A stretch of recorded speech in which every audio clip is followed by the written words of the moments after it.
So, while I wouldn't appreciate like a 10-minute monologue, right? But just if you need some more space, you have it. Cool. Any questions? I'm good. Okay. Great. Let's get started, gang.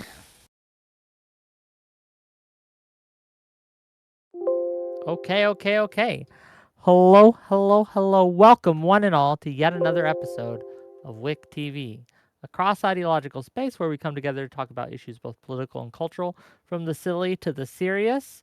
And today, we have a bit of a show for you, gang. A bit of a debate. So a couple weeks ago, before my vacation, Staxiums and Lactoid were on one of my shows, and they got into an argument, a debate, if you will. It was slightly off topic, but it was on the Charlottesville incident, in Trump's words, and what he said or did not say, what he endorsed or did not endorse after that event. Staxiums made some claims, and Lactoid took some issues with it. So tonight, we're going to be talking about Charlottesville, Trump's remarks about whether or not he said that there were good people on both sides, and just political violence in general, and whether Trump supports it or pushes it and things like that. And with that, I'm going to give first the floor to Lactoid, and then I'm going to give it to Staxiums, and then we're going to go. So Lactoid, you had the floor, sir. By all means. Great. So just to give people some context as to what's going on here. I have been on multiple panels now criticizing Joe Biden. Of course, he's out of the race now, but at the time he wasn't. I was criticizing Joe Biden for lying about Trump's comments on the Charlottesville riot. And so specifically the comments that he made during his debate, right? Because this was after Snopes had already investigated this and it turned out to be false, despite the fact that it was obviously false 4 years before Snopes bothered to actually put it out. But that didn't stop Biden from specifically saying, quote, the ones who tried to stop it and the ones who said, I think there's fine people on both sides. What American president would ever say Nazis coming out of fields, carrying torches, singing the same anti-Semitic bile, carrying swastikas were fine people? That was the comment from Biden. Biden has said this on multiple occasions. He, in fact, attributed the reason for him running was that he heard Trump call Nazis very fine people, and he felt as though for the good of the nation, he had to step up and defeat Donald Trump. The whole thing is based on a lie. There was two speeches that Donald Trump, two main speeches, technically there was three, but there was two main speeches that Donald Trump gave on this particular topic. Speeches is a loose term, but I guess comments. One was on August 12th, and the other one was on August 15th. It would have been June, I believe. 1 second. Nope, it was August. Okay, August. I was correct then. August 12th and August 15th. On August 12th, I sent us all the full transcript, and on August 15th, I also sent the full transcript. And on neither transcript does Donald Trump call Nazis very fine people. In fact, on neither of these transcripts does Donald Trump say that Nazis are good in any way. On the first transcript, he specifically says that there are bad people, and he condemns hate and bigotry on all sides, and he condemns violence on all sides. On the second speech that he gave, he specifically said that although there were some fine people, this does not include the neo-Nazis or white supremacists because they should be condemned totally. And so Biden lied when he said that Donald Trump specifically referred to Nazis and white supremacists as very fine people. And then Staxiums called me a liar when I said that Biden was a liar. And I took issue with that, and I'm here to defend my good name. I guess my first question, obviously Staxiums can kind of say what he wants during this opening, but my very first question to Staxiums is, can you point to, in any transcript, specifically where Donald Trump called Nazis very fine people? Okay. Thanks for your opening statement. $5 from Zephyr Hash to say there are bad debaters on both sides of this discussion. Well, I think there are very fine people on both sides of this discussion today. But we're gonna give the mic to Staxiums to have his opening statement. Go ahead. Beautiful. By the way, you guys could call me Hunter. I know my name's a little bit. Yeah, that's my real name. Okay, so a couple things. I think that there are two main types of lies. I learned this in church when I was 8 years old. There's lies of commission and lies of omission. Okay, and I think that Lactoid is speaking very like he didn't commit a lie, but he omitted some facts about the case. I do appreciate him clarifying that there were in fact two separate comments, because very often when people point to what Trump says, they merge these two statements as if they're one statement. And the fact that those are two statements are very, very, very important for reasons that I'll get into. And two, his comments on violence on many sides, because there's not just one thing that people took. There's context surrounding this conversation, and one of the big contexts is that he refused to condemn white supremacists for 2 full days, and he essentially condemned violence and then couched it in language saying that there was violence on both sides. And I'll get into the nitty gritty bit, but I will say, just to answer the question, I think that if we see his comments on there were good people on both sides, right? Which people is he referring to on the other side?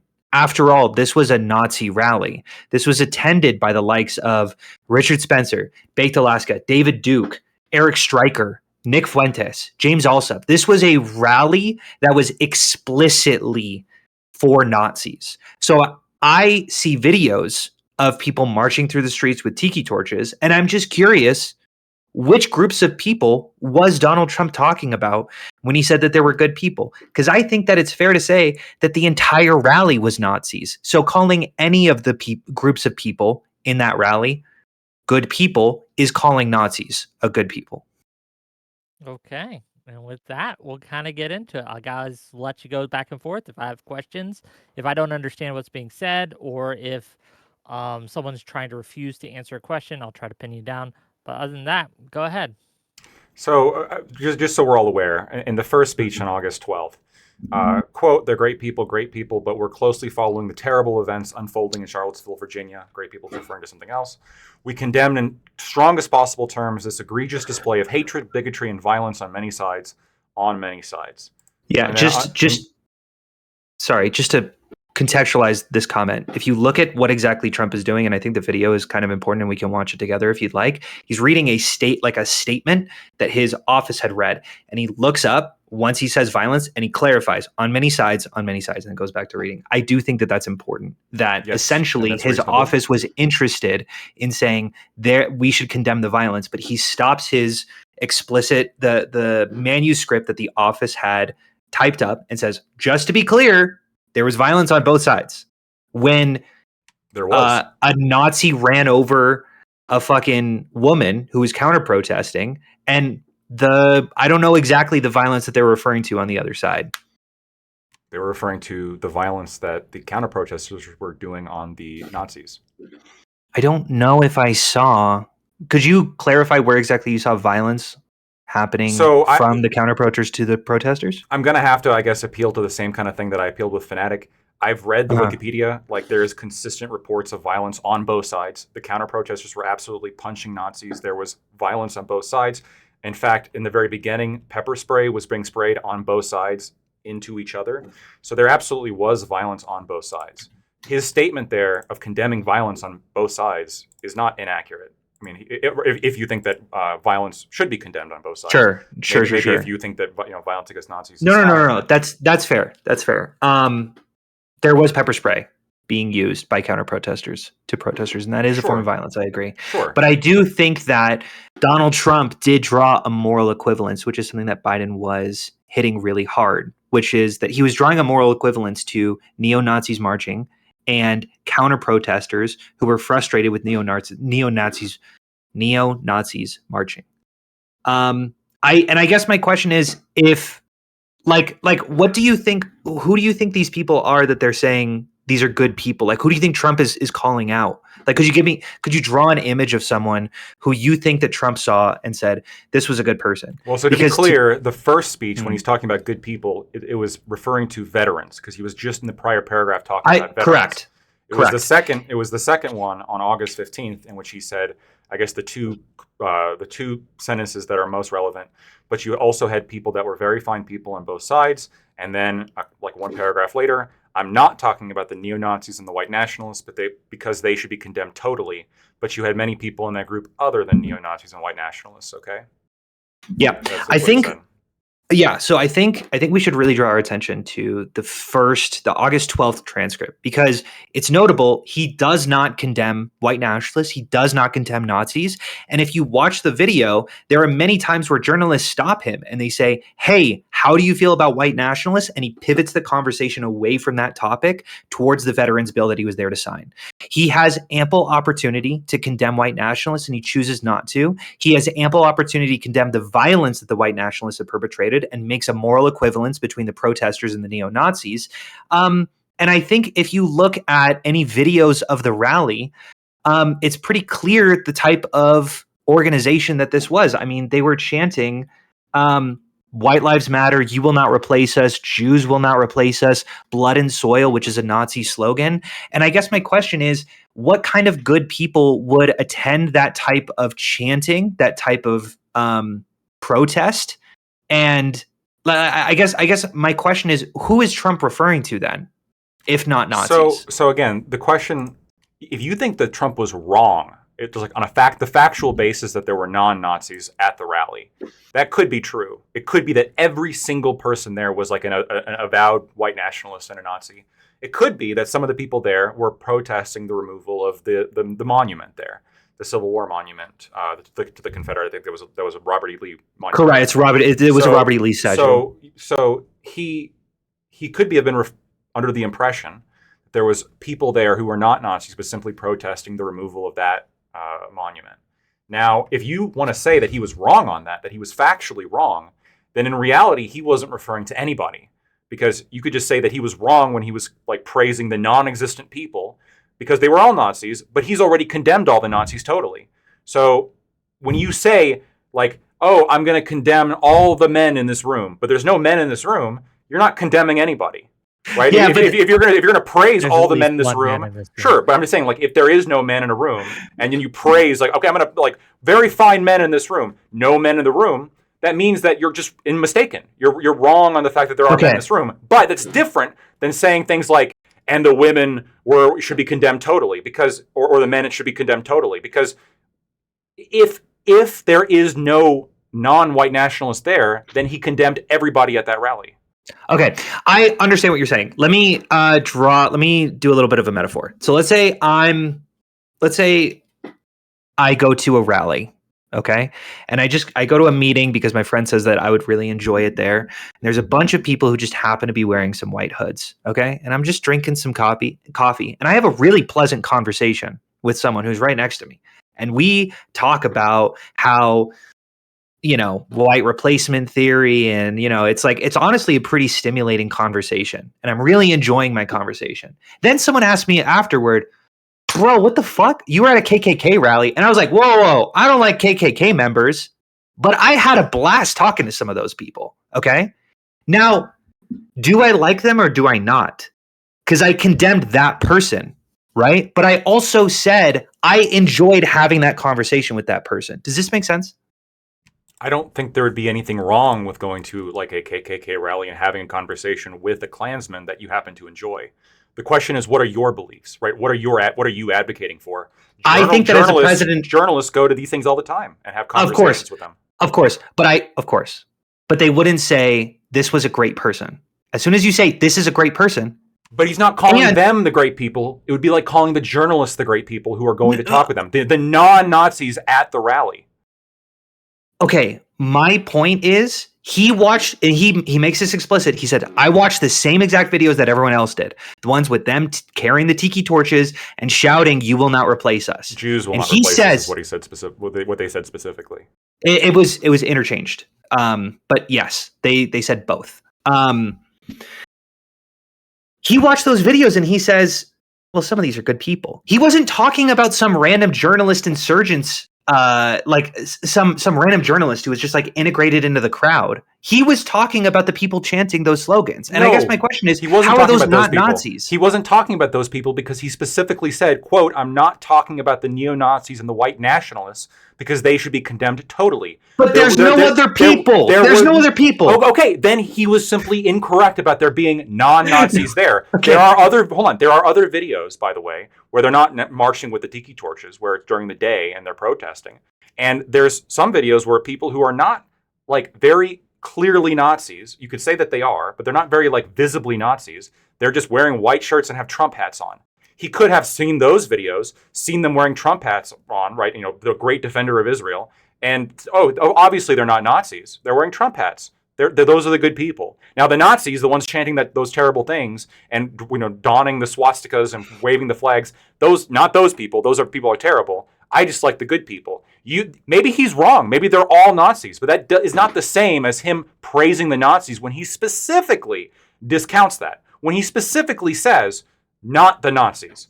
And the reason why this is relevant is because this is during the same speech that he said the fine people comment, the one that Biden has consistently misrepresented. Wait, sorry. This is the same. Wait, what comment? And the very fine people? The August 15th speech. Transcript, Yes. This was so he said the fine people comment, the one that everyone freaked out about, the one that Biden keeps referencing.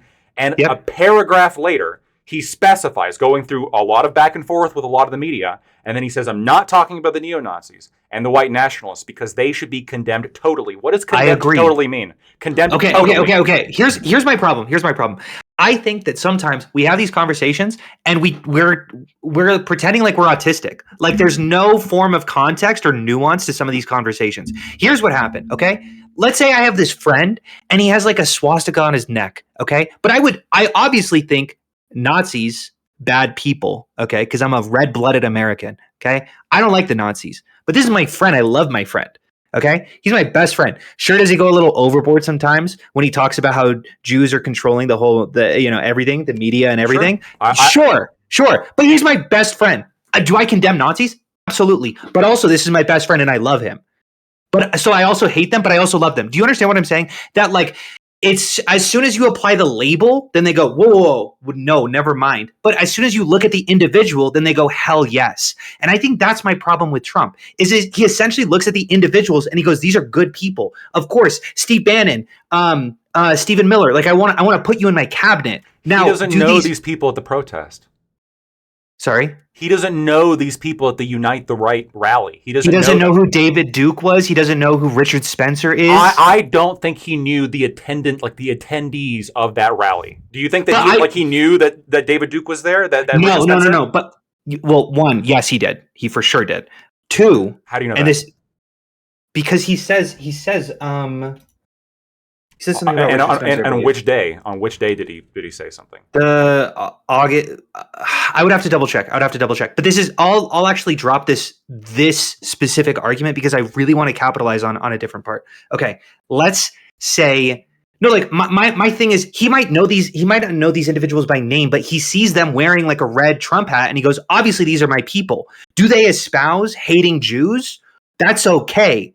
As soon as you apply the Nazi label to them, then he goes, whoa, okay. I don't know if I agree with this anymore. I don't know if I like Nazis. Just a fact check here. In the August 15th speech, he does reference Richard B. Spencer and Jason Kessler, both white nationalists, and David Duke is in his speech, right? So and this is the 15th one. That. This is the 15th one, the same one where he's condemning them totally.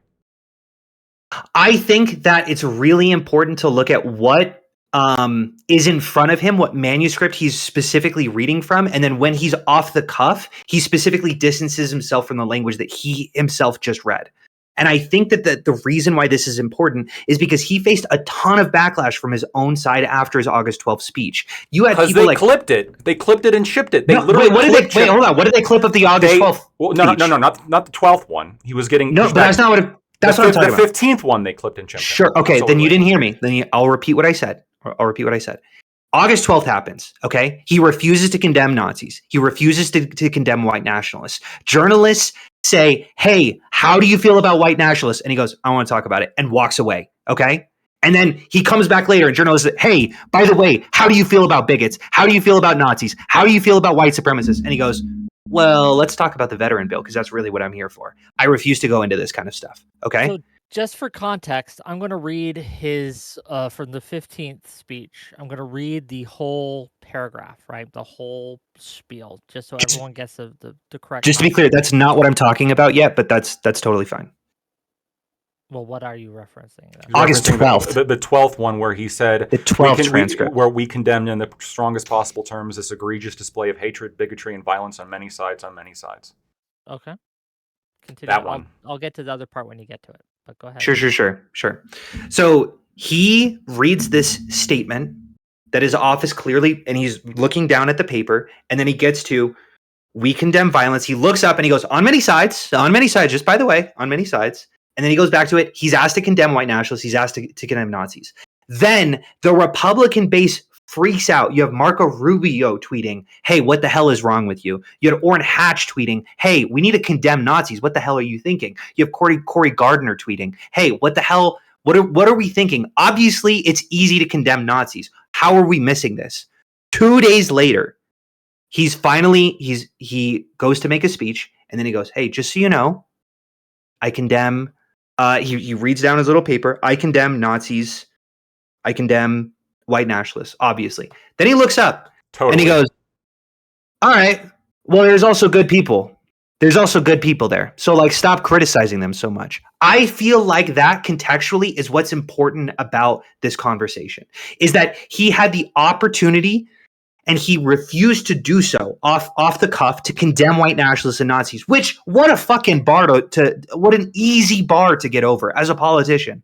And all of his other side was saying, what the hell is wrong with you? He finally changes his thing because he reads a little manuscript that his office used. The office was like, dude, Trump, what the hell are you thinking? It's so easy to just condemn white nationalists and Nazis. And he goes, fine, I will. I'll read the piece of paper. But also, there's good people there. There's good people in that crowd, just so you know. But like, what good people? We all have seen the videos, and it's just tiki torches of people screaming, Jews will not replace us. And my question is, how on earth...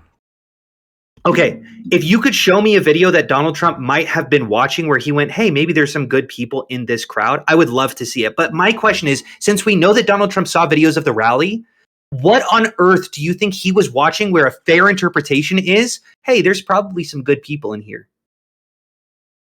So I recall at the time I was watching some videos of it, and it wasn't fully clear to me that everybody involved was a Nazi. It just wasn't fully clear. We're asking Donald Trump on the day it's happening, by the way, to have full knowledge of the makeup of the group. And based on the videos that are coming out, I didn't think that it was completely obvious that every single person there was a Nazi. Just to be the most clear. Hold on. The it's reason the day after. Hold on. Let well, no, because it's the 11th and going on to the 12th, right? Mm-hmm. The 12th but he was talking about the 11th. Well, he could have also been talking about the 12th because it was going on. No, he makes it clear. He makes it clear on the 15th that he was only referring to the 11th, and that the 12th is when the bad actors started interfering. We can look at the 15th transcript if you'd like, but he makes it really clear that the night before was chill, and then the day afterward was when Heather Heyer died. So he said that's when the bad actors were implemented into the. And we can read that. No. We can, because that's actually not true. Okay. Right here, I can. This is what it says. No. There were people in that rally the night before, and I looked at the night before. If you look, there were people protesting very quietly the taking down of the statue of Robert E. Lee. I'm sure in that group there was some bad ones. The following day, it looked like some rough, bad people, neo-Nazis, white nationalists, whatever you want to call them. What it appears to be is that Donald Trump is under the assumption that on the night before, that yes, there were bad ones, but there were some people that were quiet. And that shit really got out of control with the Nazis the day after. You can you can disagree with them on like the factual like timeline here, but I mean, keep in mind again, this is okay. The night before, we're talking about a ongoing rally. This is like in the moment. He's there to sign a veterans bill. He's there to talk about veterans, and they're asking him questions about something where it's not actually 100% clear what's going on the ground. I mean, keep in mind, there are plenty of non-Nazis that protest things like the removal of statues of Robert E. Lee. There's plenty of Nazis that do it too, but there's also plenty of non-Nazis. There's also plenty of Antifa and violent counter-protesters that will attack people who protest the removal of Robert E. Lee, even if they aren't Nazis themselves. The reason why what you're saying is like weapons grade cope is we are so far away from what my initial claim was, which was that Biden lied. When Biden said that Trump referred to the Nazis, I read it on the transcript. When he referred to the Nazis as very fine people, that was obviously a lie. If now what we're talking about is, I think Donald Trump didn't do a good enough job at condemning the Nazis as quickly as I would like him to, that should have been the fucking talking point of Joe Biden. That would have not been a lie. Maybe I wouldn't have agreed with it, but that would have not been a lie because in his opinion, Donald Trump should have condemned it quicker. But that's not what he said. He said that he called them very fine people. But in the exact same speech that he said very fine people, he specified that he was not talking about the Nazis and he was not talking about the white supremacists, which includes the people marching with the torches saying Jews will not replace us. Those are the bad people that he's referring to, right? Obviously. Right. But okay, so Well, when you're talking, let me get to the quick of this, just so we can make sure that we are addressing the main point. In your opinion, Staxiums, did Biden lie when he said no? Okay, why is that? Because he referred to people in that crowd which were just full of Nazis as very fine people. Now he did condemn the label Nazis, but he also referred to Nazis as good people.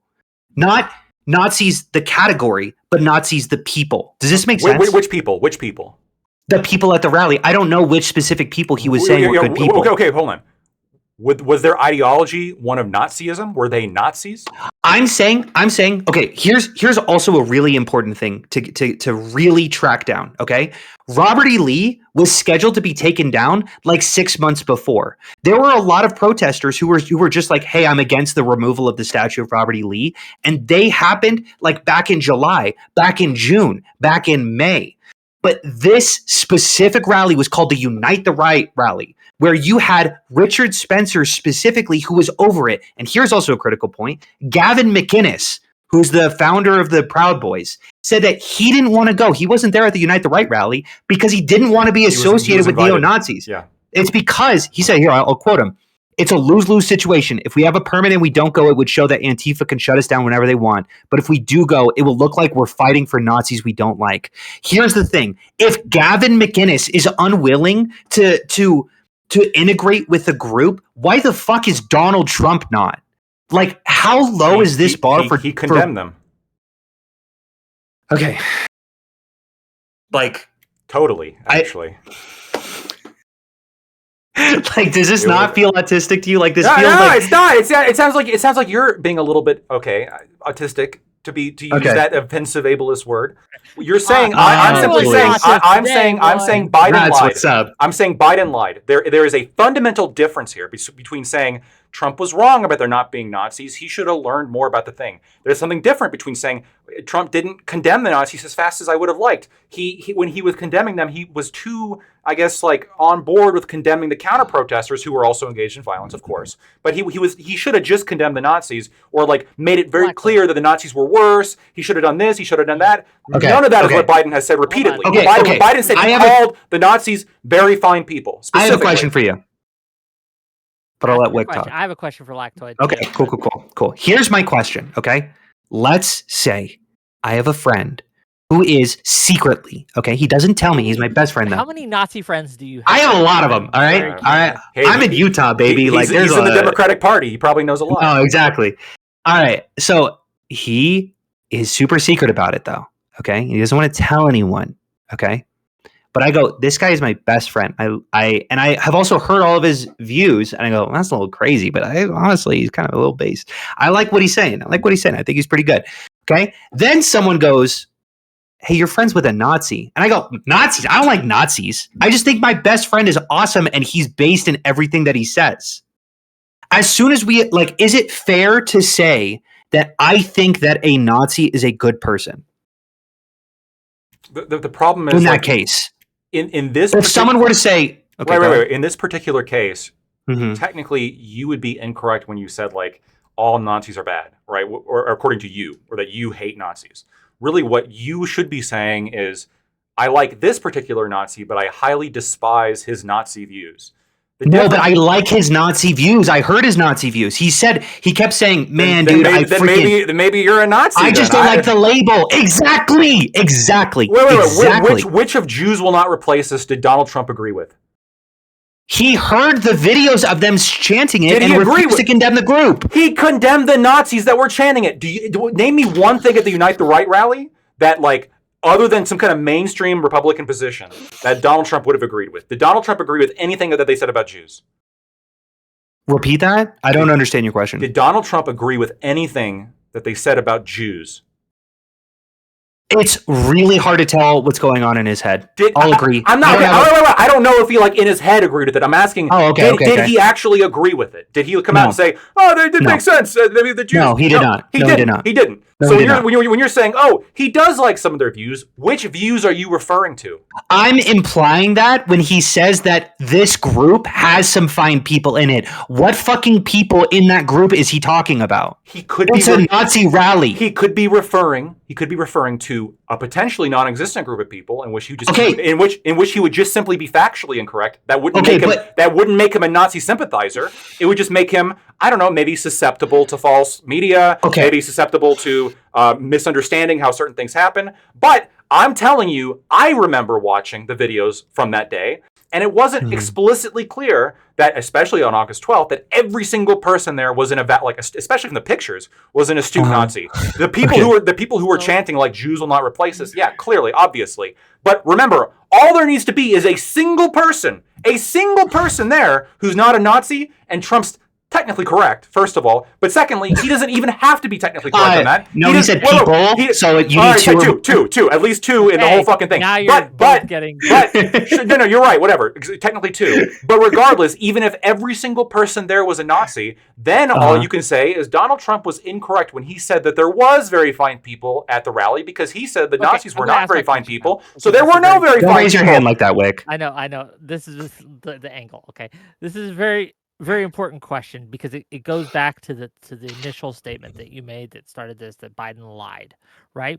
When we're talking about this, and throughout our conversation here, you've again said several times that Trump, well, he could have just been mistaken.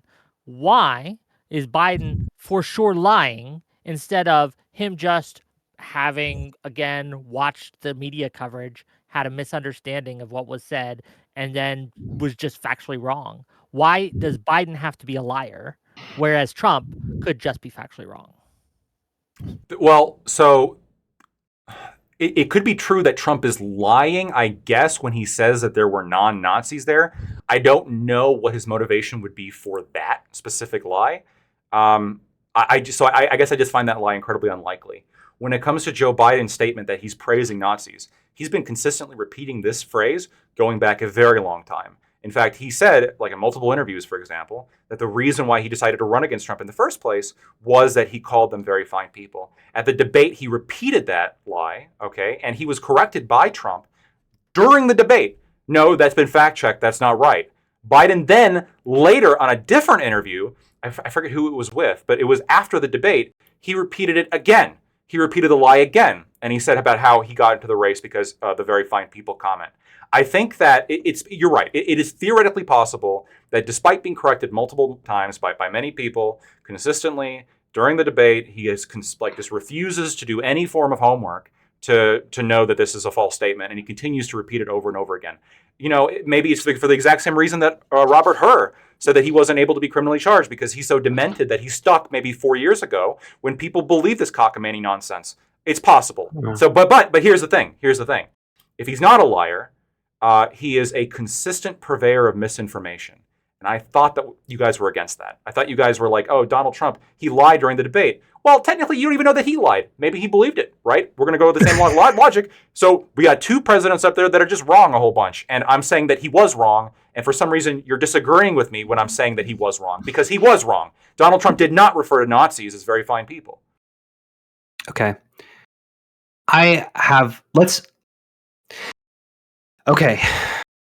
Let's say Donald Trump saw, do we agree, just like using our understanding of the English language, okay? Donald Trump saw a video, and he saw two or more people and he looked at them and he said, those seem like fine people. Okay? Let's call them John and Joe Smith. Okay? John and Joe Smith. Then it turns out John and Joe Smith, they were Nazis. Did he not just call John and Joe Smith very fine people? No, well, And if we use the power of substitution, which is a very powerful tool in the English language, he then called Nazis very fine people? no. What if he said John and Okay. Joe? What if he said like these two people? They're very fine people unless they're Nazis. Then they're not fine people. Then they should be condemned totally. Did he praise them if it turns out that they were Nazis later on?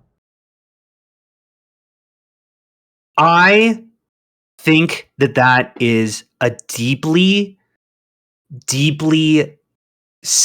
like that just How about you answer the question? Did he, if he specifies, if they're Nazis, they're not fine people, but they look like fine people. They're fine people. But if they're Nazis, they're not.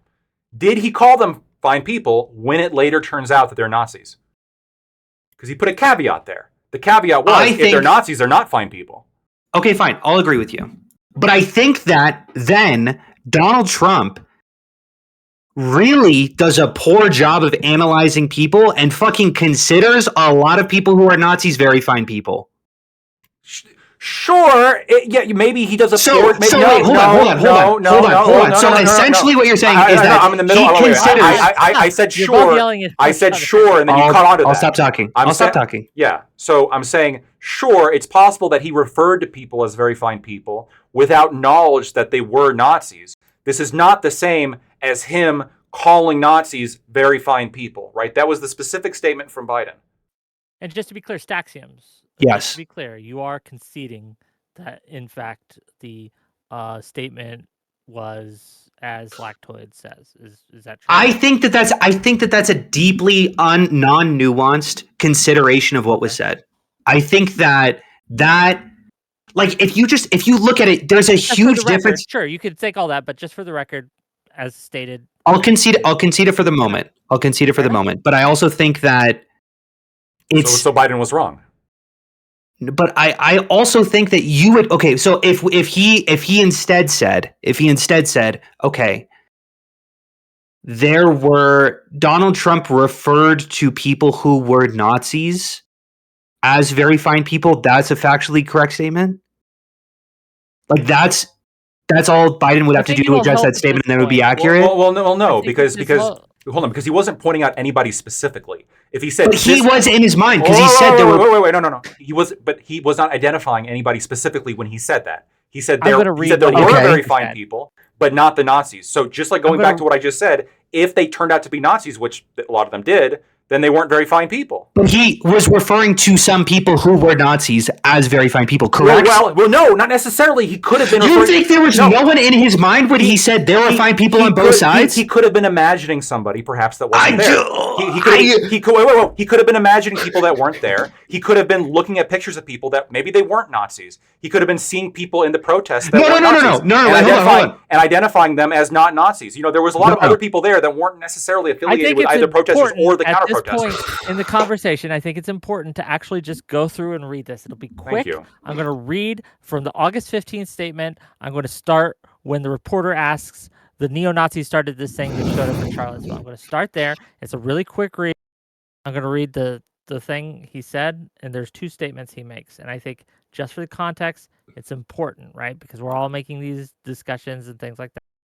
So he says, excuse me, they didn't put themselves down as neo-Nazis, and you had some very bad people in that group. But you also had people that were very fine people on both sides. You had people in that group. Excuse me. I saw the same pictures as you did. You had people in that group who were there to protest the taking down of, to them, a very, very important statue and the renaming of a park from Robert E. Lee to another name. George Washington was a slave owner. Was George Washington a slave owner? So will George Washington now lose his status? Are we going to take down, statues of George Washington? How about Thomas Jefferson? What do you think of Thomas Jefferson? You like him? Okay, good. Are we going to take down the statue?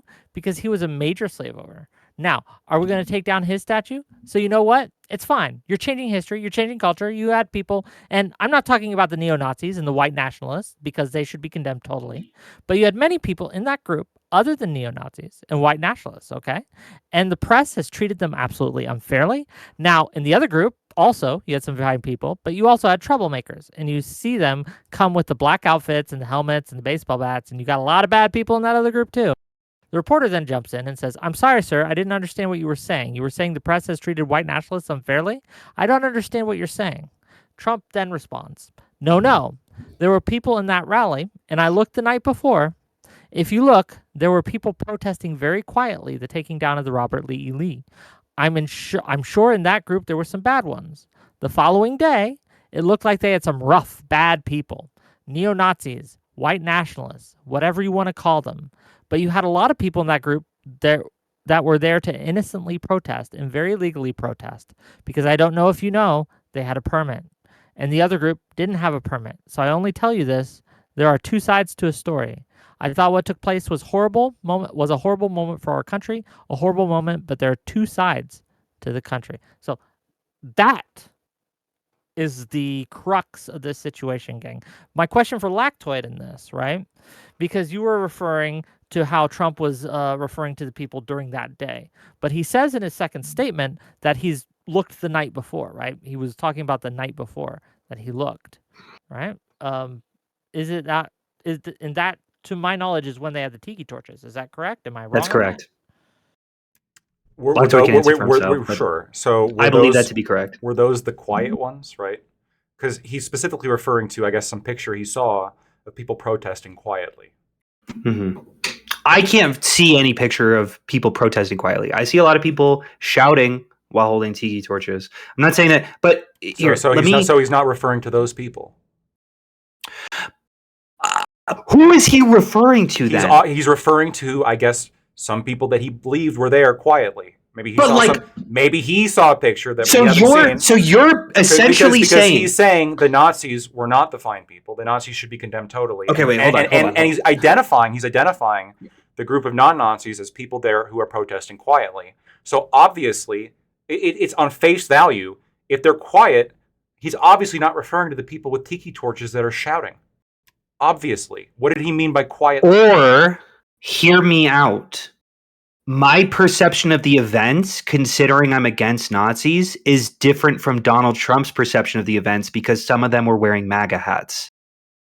Is that a fair assessment?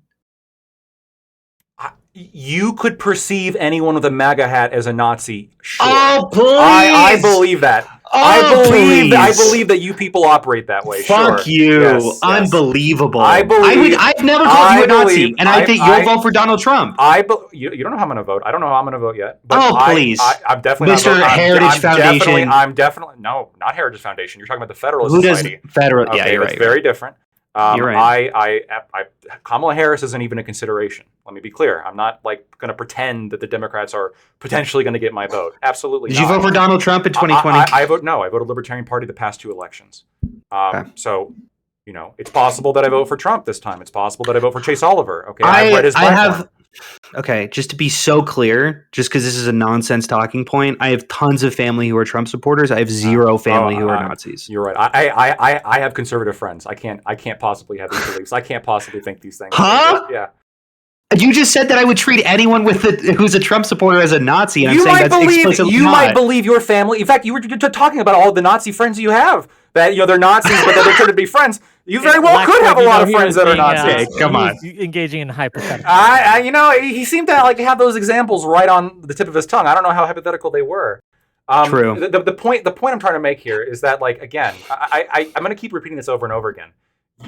There are places that you could honestly criticize Donald Trump, even if I don't agree with those criticisms. You could say Donald Trump should be better when it comes to reading the news. Hold on. When it comes to reading the news and getting all the facts on the ground before coming to assumptions about what people are where, you could say that he that maybe I think that's really dishonest. But go ahead. Well, he's not reading the news. He has advisors coming to him. Okay, he's the president of the United States. We don't know. Hold on.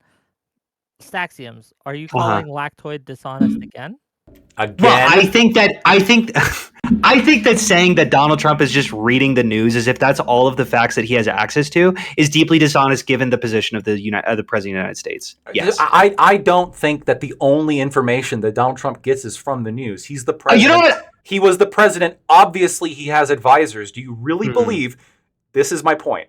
Do you really believe that when I said that I was referring to the fact that he only gets his news from the news, as opposed? No, but I think it's a lie of omission. No. As opposed, well, no, it's called lack of charity, complete lack of charity, which is, I think, exactly what you're doing with Donald Trump here. Which is that unless he says a specific thing in the way that you want him to, you're going to interpret exactly what he says in the worst way possible. When I said that, and when I said that Donald Trump, read the news or whatever, or you took that, that's dishonest, because obviously he gets the news from other places than just him reading the news on Twitter. No. The problem is that you're implying he doesn't have access to all of the facts. I'm not implying that he doesn't have access to other advisors.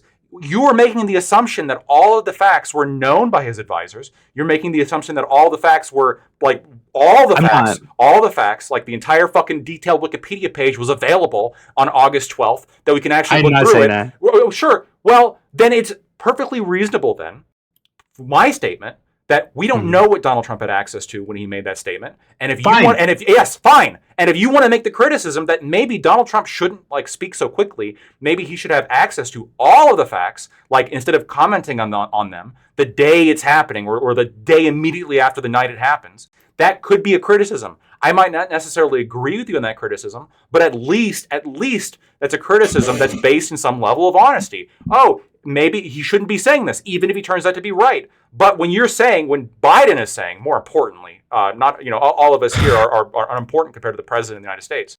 When we have the president of the United States who has characterized, when we have the president of the United States who characterized his opponent as a liar and spreading misinformation, and him just the lovable, forgetful grandfather, when he consistently is the one repeating this falsehood that Donald Trump referred to Nazis as very fine people, when Snopes, just so we were clear, Snopes said in the title, no, he did not refer to them as very fine people. What Wick just read, clearly, in any kind of charity that you would ever give anybody, even somebody that you hate, obviously he was not referring to the Nazis as very fine people. But for some reason, just a question. Biden and you seem to continuously push this point. Okay, so just my question. Let's live in a hypothetical real quick. Live in the hypothetical. Everyone at that rally were Nazis. Is that a fine hypothetical to live in for just 2 seconds? Sure, 2 seconds. Okay. So if Biden says, hey, Donald Trump referred to people who were Nazis as fine people, that's a correct statement? Or is that an incorrect statement? No. What would be correct is Donald Trump said that there were fine people at a rally, but in reality, there were no fine people, because he said that the Nazis were not fine people and they were all Nazis. It's so this is a good time for $5 for that would be the only honest statement that he could Rabid make. Wombat to say, what if instead of using the facts laid out before us, Lactoid, I use twisted, convoluted rhetorical fabrications because you've already won twice. Thank you for the $5. Okay, fair enough. So taking hypotheticals off the table for a moment, right? I want to, because I think we're circling the drain a little bit on this. So Stoxiums, you've conceded that to the point at hand, right? Lactoid, when it comes to Biden's lying statement, do you stand by that it is a lie?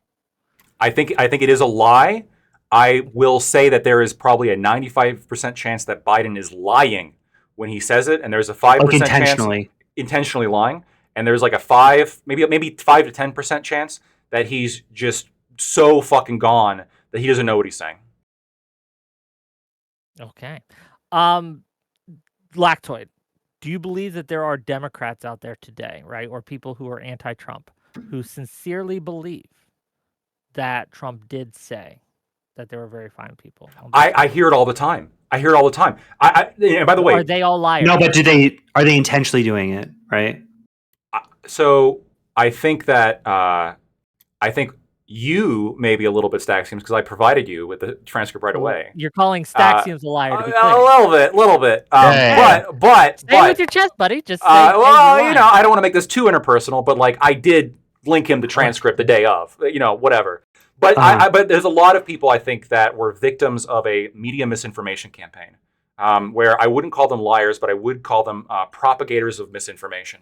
Where what happened was the media clip chimped that particular statement, very fine people, and then they would cut it to make it look like he was referring to Nazis. Like, oh, he said very fine people, immediately switch over to a video of the people carrying the torches, right? Oh, those were the people that he's referring to. No, those were not the people that he was referring to. Because who is he referring to then? Not them, because they were the Nazis. It's so crazy how you think language works that if I say that people and it turns out that I'm wrong about that person, it turns out I'm not actually talking about that person. He obviously wasn't referring to those people because those people were the Nazis, which he said does not include those people because they should be condemned totally. And so when you had the media clip that specific thing without including the context of him condemning Nazis, and then simply clip chimp that, put it all over the media, what you did is, I think you've, through misinformation, convinced a lot of people that he supports Nazis openly. He's a fucking Nazi supporter. I have a personally, question. in my real life, have dealt with people.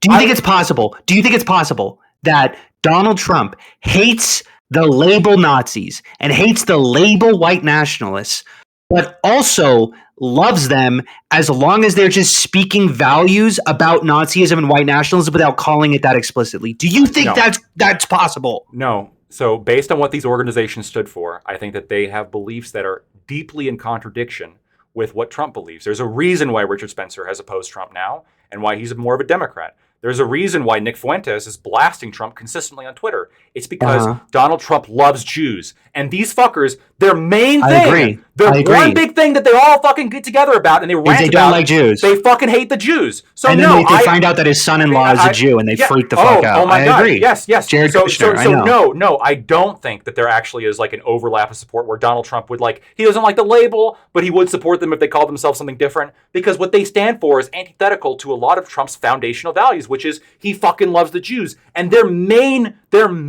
uniting factor, what were they chanting? They were chanting, "Jews will not replace us." This was the also, hold on. And what else?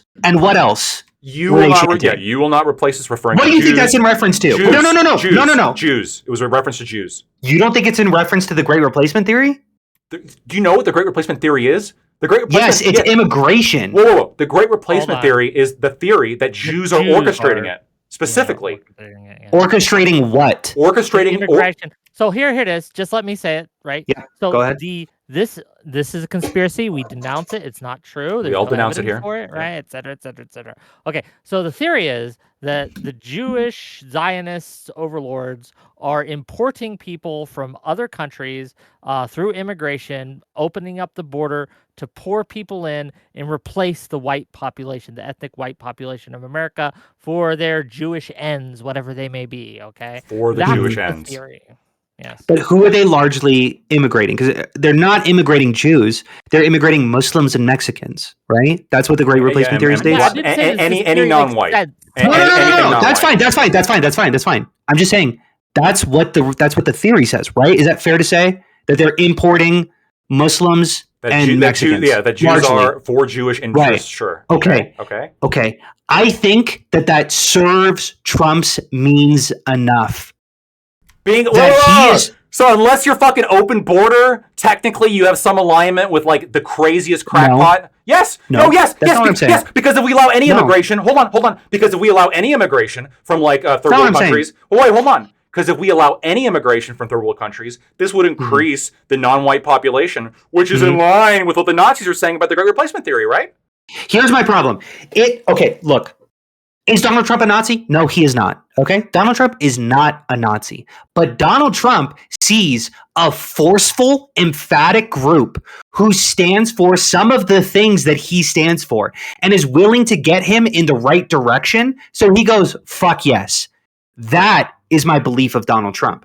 I think that he is sympathetic to these groups because they share a lot of the same outcomes as he does. Now, you could be a conservative who says we need to shut down the border, but also white supremacists, you guys are fucking psychos. You can do that. That's not hypocritical in the slightest. Donald Trump chooses not to. Donald Trump chooses to go, hey, you guys don't like Muslims or Mexicans immigrating either? Hell yeah, dude. Do I have fucking policies for you? Let's shut down the Muslims entering this country. Stackscapes, if I came into this panel and I asked, and I stated, let's say, I agree with everybody in this panel except for the Democrats, who would I be referring to? Yeah, I would have to fucking pick your brain as to what the fuck is going on in your head that you're gesturing to people.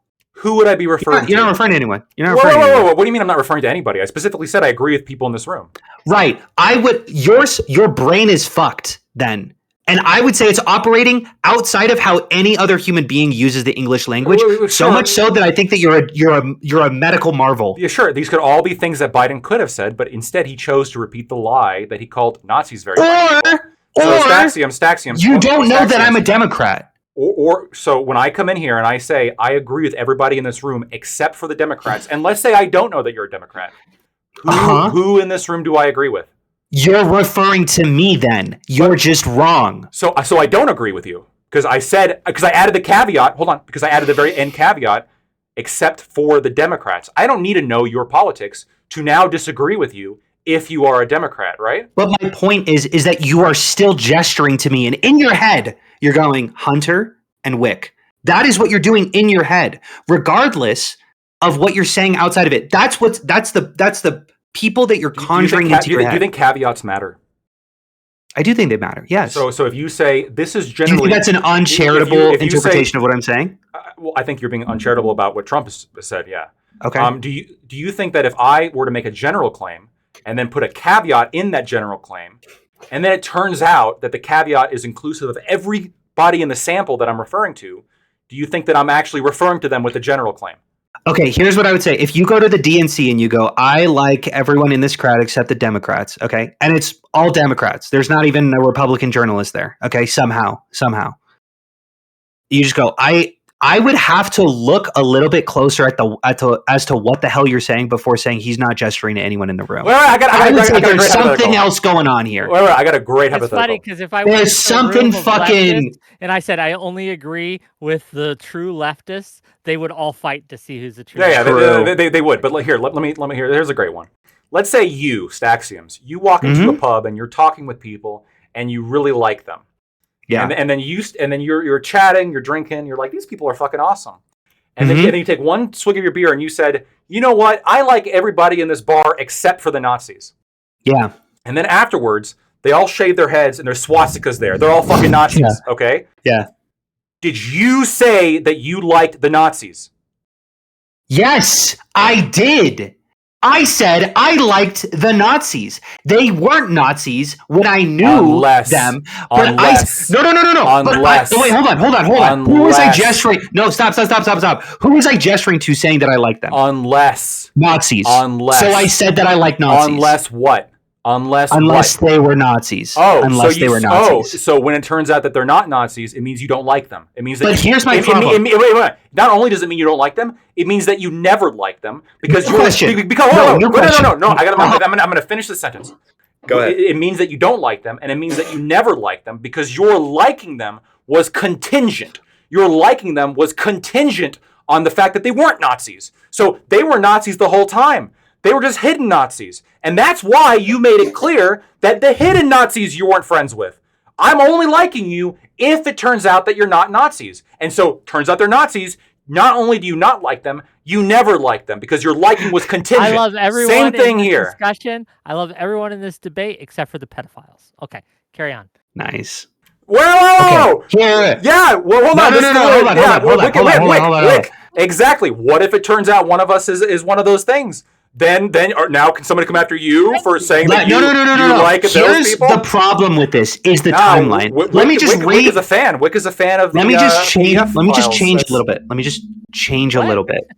This if one of us turns out to be let's say I'm in a bar. Let's say I'm in a bar and I say, "Hey, these guys are great." Okay, then they shave their heads and they're swastikas. That's your hypothetical. Let me counter that with a hypothetical. What if we're having a drink in the bar, they shave their heads and we see the swastikas, and then I go, you guys are good people except for unless you're Nazis. Wouldn't that be weird? Wouldn't that maybe need a little bit more of a critical eye? Because the problem is he had the facts available that they were Nazis. You don't know that. You don't know what facts he had available to him on August 12th, do you? Do you know what facts he had available to him, yes or no? Yeah, I don't need facts to condemn Nazis. Well, no, but you no. I'm not saying you need facts to condemn Nazis. No. Do you know what I'm Donald not talking Trump about August knew? 12th. I'm talking about August 15th. Whoa. Yes, he for sure knew 3 days later. He condemned the Nazis 3 days later. I'm talking about on August 12th. No, Do you no, know what information he had? No, and I'm not talking about August 12th because he didn't say I like people except for the Nazis. What he did say was, "Hey, there's some violent people, and also I refuse to condemn Nazis." That's not what he said at all. He said, "I Huh? refuse to condemn Nazis." You think that's what he said? Okay, $5. can we use a little bit of a brain? He was asked to condemn it, and then he chose not to. He said, "We condemned in the strongest Jesus. possible terms this egregious display of hatred, bigotry, and violence on many sides, Right? Where do you see anything where he's talking about Nazis and white nationalists, except for when a journalist stops him and says, "How do you feel about white nationalists supporting you?" And he turns around. You think he should be more proactive in condemning Nazis? I understand that. Maybe Biden should have said that during the debate instead of saying what he said. $5 from cameraman 502 to say if there was enough info that Trump should know he lost in 2020, there's enough info for Biden to know what Trump actually said.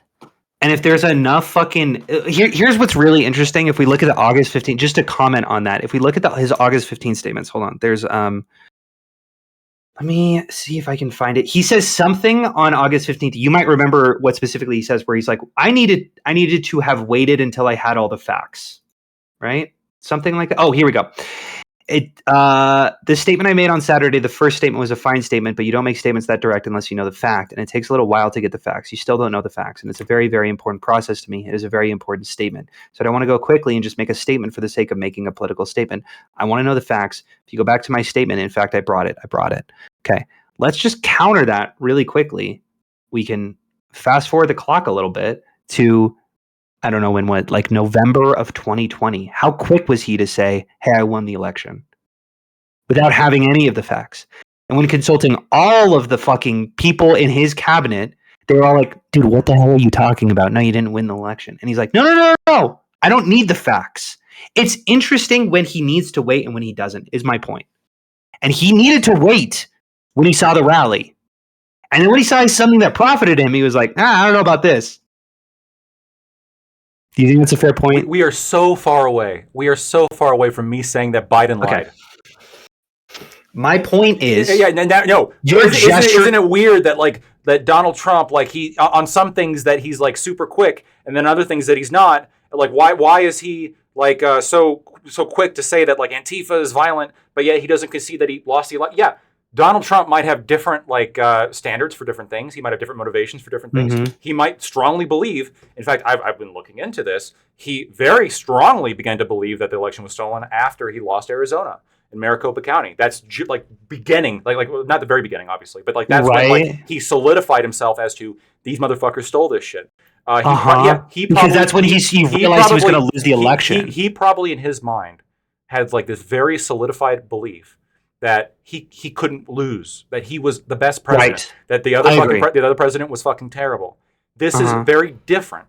This is very different than saying he knew that he was referring to Nazis, but he was trying to speak in coded language to like infer that he doesn't like the Nazis, but he also kind of does like the Nazis, despite the fact that he condemned them totally. But he's too hesitant. He's too hesitant to condemn the Nazis. We want him to do it earlier.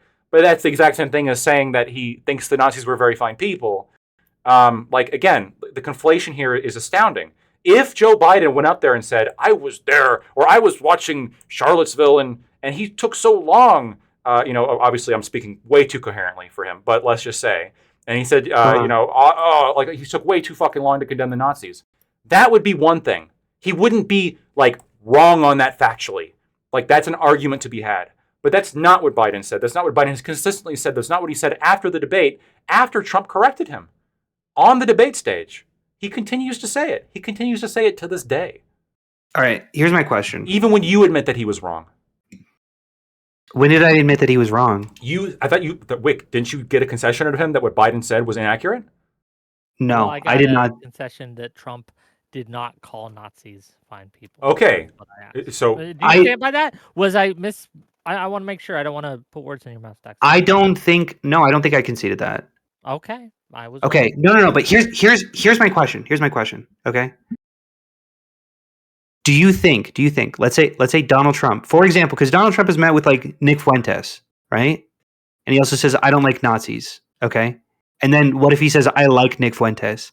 Do you think that it's fair then? Do you think it's fair then, even though public knowledge of Nick Fuentes, you think it's fair for me to go, hey, Donald Trump said that he liked a Nazi? Do you think that's a fair statement that I could give? It depends on if the Donald order. Trump says I like Nick Fuentes, and then I substitute Nick Fuentes with a Nazi. Do you think I could say? It depends on the order of how he says it. If he says like I condemn Nazis totally, and then after that, like he meets Nick Fuentes, knows all of Nick Fuentes' beliefs, especially about Jews, and then like says, but I like Nick Fuentes though, right? I think that at that point, the charitable implication would be, I think Donald Trump may have a different definition of Nazi that doesn't include the likes of Nick Fuentes, which is bothersome, right? But if he says it, if the reverse order is flipped, if he says I like Nick Fuentes and then later says that he hates Nazis, and then like obviously he would have to learn about Nick Fuentes' beliefs prior to this condemnation, then I think that I don't think that he's necessarily saying that he likes a Nazi. I think that he's probably much more likely under the impression that his liking of somebody is going to be conditional on them not being a Nazi. But at this time, he doesn't have information yet on the fact that they're a Nazi. Okay, this is so weird to me. What if I was... Okay. Here's new hypothetical. Sorry to just keep running this, but this feels completely deranged. This feels completely deranged. Oh, does it? Does it feel deranged, really? Yeah. Yeah. What if I was best friends with Nick Fuentes? And then you go, dude, Hunter was best friends with a Nazi. Is that fair? Even if I'm condemning him now? That you were yes. best friends with a Nazi? Sure. Yes. If he espoused Nazi views at the time, and you knew about that, and you were best friends with him, then sure. Yes. Yeah. Okay, gotcha. Do you understand how that feels the exact same thing as Biden saying, hey, Trump said... It was the same speech. It was the same fucking speech. What does that have to do with anything? Because you said was. You said, oh, you were friends with Nick Fuentes. You knew his Nazi beliefs. So, of course, you were friends with a Nazi then. Trump referred past tense to Nazis as good people. There's the past tense. Not to Nazis. Not to Nazis. It was the same speech. It's the same speech. I don't even understand what you're saying. Go ahead. Okay, I'll explain. The same speech in which he said there were some very fine people on both sides. Not the Nazis. I condemn them totally. If you said, I'm friends with a lot of people... Not Nick Fuentes, though. I condemn him totally. I'm not going to go ahead and say, Staxiums, you said you were friends with people. Nick Fuentes is a person, is he not? Therefore, you are friends with the Nazi. No, you specified not the Nazis. So obviously you weren't referring to fucking Nick Fuentes then, because you specifically said not the Nazis. I mean, what could Donald Trump have said on that August 15th speech that would make you think that he wasn't like sympathizing with the Nazis? Like, what could he have said? Could he have said, oh, there were no fine people whatsoever on any side that was in favor of not removing the monument? Should he have said that? I think that if you look at the group of people that were, and you watch the videos from the Unite the Right rally from August 11th to August 12th, and you look at the participants of that rally, I'm sure he saw. You can just fucking condemn everyone in that rally. Yeah, I'm sure he watched all those videos 3 days. Not all the videos, but definitely see that David Duke was there, that Richard Spencer was there, that Nick Fuentes was there. Did he condemn those? That Baked Alaska was there. Did he condemn them totally? I recall him saying something about condemning them totally. But he didn't condemn the entire group. He didn't condemn the entire group. And that's just such. So why are you bringing up Richard Spencer then? Why are you bringing up David Duke? Those are the obvious Nazis. You said, oh, this was a rally that had David Duke and Richard Spencer, obvious Nazis. And he specifically condemned the Nazis. So obviously he's not referring to Richard Spencer or David Duke when he's saying there was very fine people. Because they're Nazis, right? If you said, hey, I'm not a Nazi, but I keep seeing you in fucking protests with Richard Spencer, David Duke, and Nick Fuentes, I think that it's fair to go, hey, I think Lactoid's a little bit of a Nazi. That is not fair. First of all, I think there's a little bit of guilt by association. That's not even what Donald Trump did here. But I disagree with this for separate reasons. I think that it's perfectly fine to argue with people, to engage with people. They did have a permit. I would have been there arguing with them on the ground, and it would have potentially been interesting. Maybe I could have convinced them. I don't know. As a counter-protester, though. Well, no, so if you're marching with the fucking tiki torches, it's a little different. Oh, sure. If you're marching with the tiki torches, that'd be different. But like, Right, but that's what I'm referring to, and that's who Donald Trump is referring to. No, he's not, because he specifically said not the Nazis. The people with the tiki torches were the Nazis. Were they not? No, he does not say that. No, he does not say that. He does not say what? That he condemns Nazis totally? He didn't say he. Hold on. Does he say? Does he say any of the people with the tiki torches were very fine people? That was the that was the protest. I don't even understand. Of course he does. Every single person there had a tiki torch. Not every single person, but some of those people. Some of those people, not every single person. So hold on, maybe like not the Nazis, maybe potentially, maybe some non-Nazis there didn't have tiki torches. I'm saying if you're a protester who's with the tiki torch shouting, "You will not replace us," with all of the rest of the people, and Richard Spencer's right there, and Nick Fuentes is right there, and David Duke is right there, you're a Nazi. I'm sorry. Was every single person there shouting, "Jews will not replace us," and having tiki torches? I think every single one. I think that there was largely considered a few dozen people there, so like around like 50 or so people. And if you're looking at it, there's about 50 people just in two lines with the tiki torches on the night that Donald Trump is referring to. It's that specific night marching. Yeah, I think you're a Nazi. Okay, so if I can find a single picture of anybody there who's not holding a tiki torch, you will abandon this entire position. Is that what you think I'm saying? Well, no. You're saying that everybody there was having a tiki torch and shouting, "Jews will not replace us," because those are the obvious Nazis. And so the people maybe there who weren't doing that, can we just assume that they're Nazis? Okay, wait, hold on. Answer that question. Answer that question. I will answer that question. I promise I will answer that question. Just to be so clear, it would have to be at the same time as people are marching with tiki torches. If someone is just like sort of like standing there at the bylines and not joining in on the protest, and it is just like, well, I don't know what the fuck that is, that person's not a Nazi. No, but the ones who are standing in line. Do we know Trump wasn't referring to those people?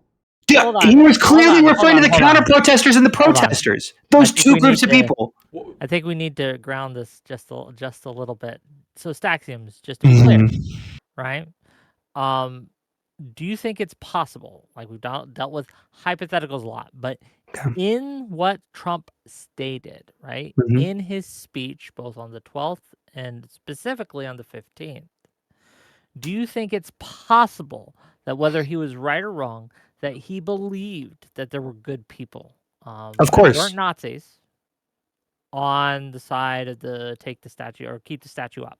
I think that's a tricky question, and I do want to answer that. But I think that the way that he approaches the label Nazi is different than I think other people do. And I think he approaches that. Can you elaborate on that? Yeah, of course. He treats the label Nazi as, well, those are bad people. Obviously, we beat them in World War II. Hoorah, America, right? But then he listens to people who are shouting a bunch of really deranged things, and he goes, they're all right. They're all right. As soon as he hears the word Nazi, he either goes, okay, well, then they're bad, or he goes, they're not Nazis. You got that wrong.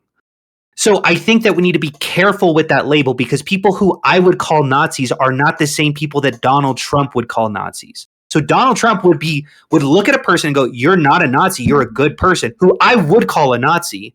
And I would say Donald Trump just called a Nazi a good person, even though from Donald Trump's eyes, he would look at that person and go, no, dude, this guy's not a Nazi. Obviously, he's a good person. Nazis are bad people. Axioms. Can you give me an example of someone who you feel is a Nazi that Trump said was not a Nazi? He condemned Nazis, and 6 years later or so, sat down with Nick Fuentes to discuss strategic. Nick Fuentes had meetings with Kanye West and Donald Trump. I think that if you are so explicitly anti-Nazi, that's not the group of people, especially given what Kanye West's rhetoric was at the time. That's not the kind of group that I would associate myself with, especially as President of the United States. Well, fair enough. What do you think, Black Floyd? Can you repeat the question, please? Well, I'm more the answer, right? So my question to Staxiums was, do you think it's possible that Trump really did believe that there were good people in the protesters who were protesting the taking down of the statue, so the ones who wanted to stay up. And he said it's possible, but he says that Trump doesn't deal with the word Nazi in the same way that Staxiams does. So I asked Staxiams whether or not he could give me an example of someone who Staxiams feels is a Nazi that Trump has said is not a Nazi.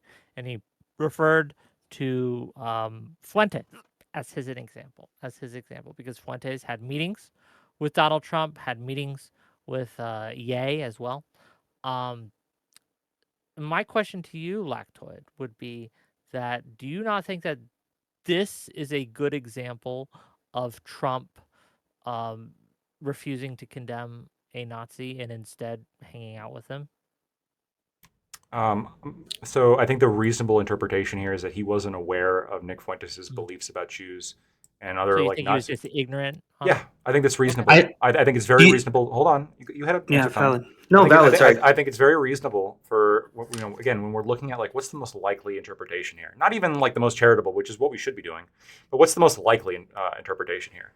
The most likely interpretation here is obviously the dude who has like whose son-in-law is like a Jewish guy that he loves. He loves Jews. He can't stop talking about it. And I think it's the most reasonable outcome here, or the interpretation here, is that he is only aware of select things, and he's only aware of things based on the information that he gets, whether it be from his advisors, or whether it be from the news, or whether it be from meetings he has.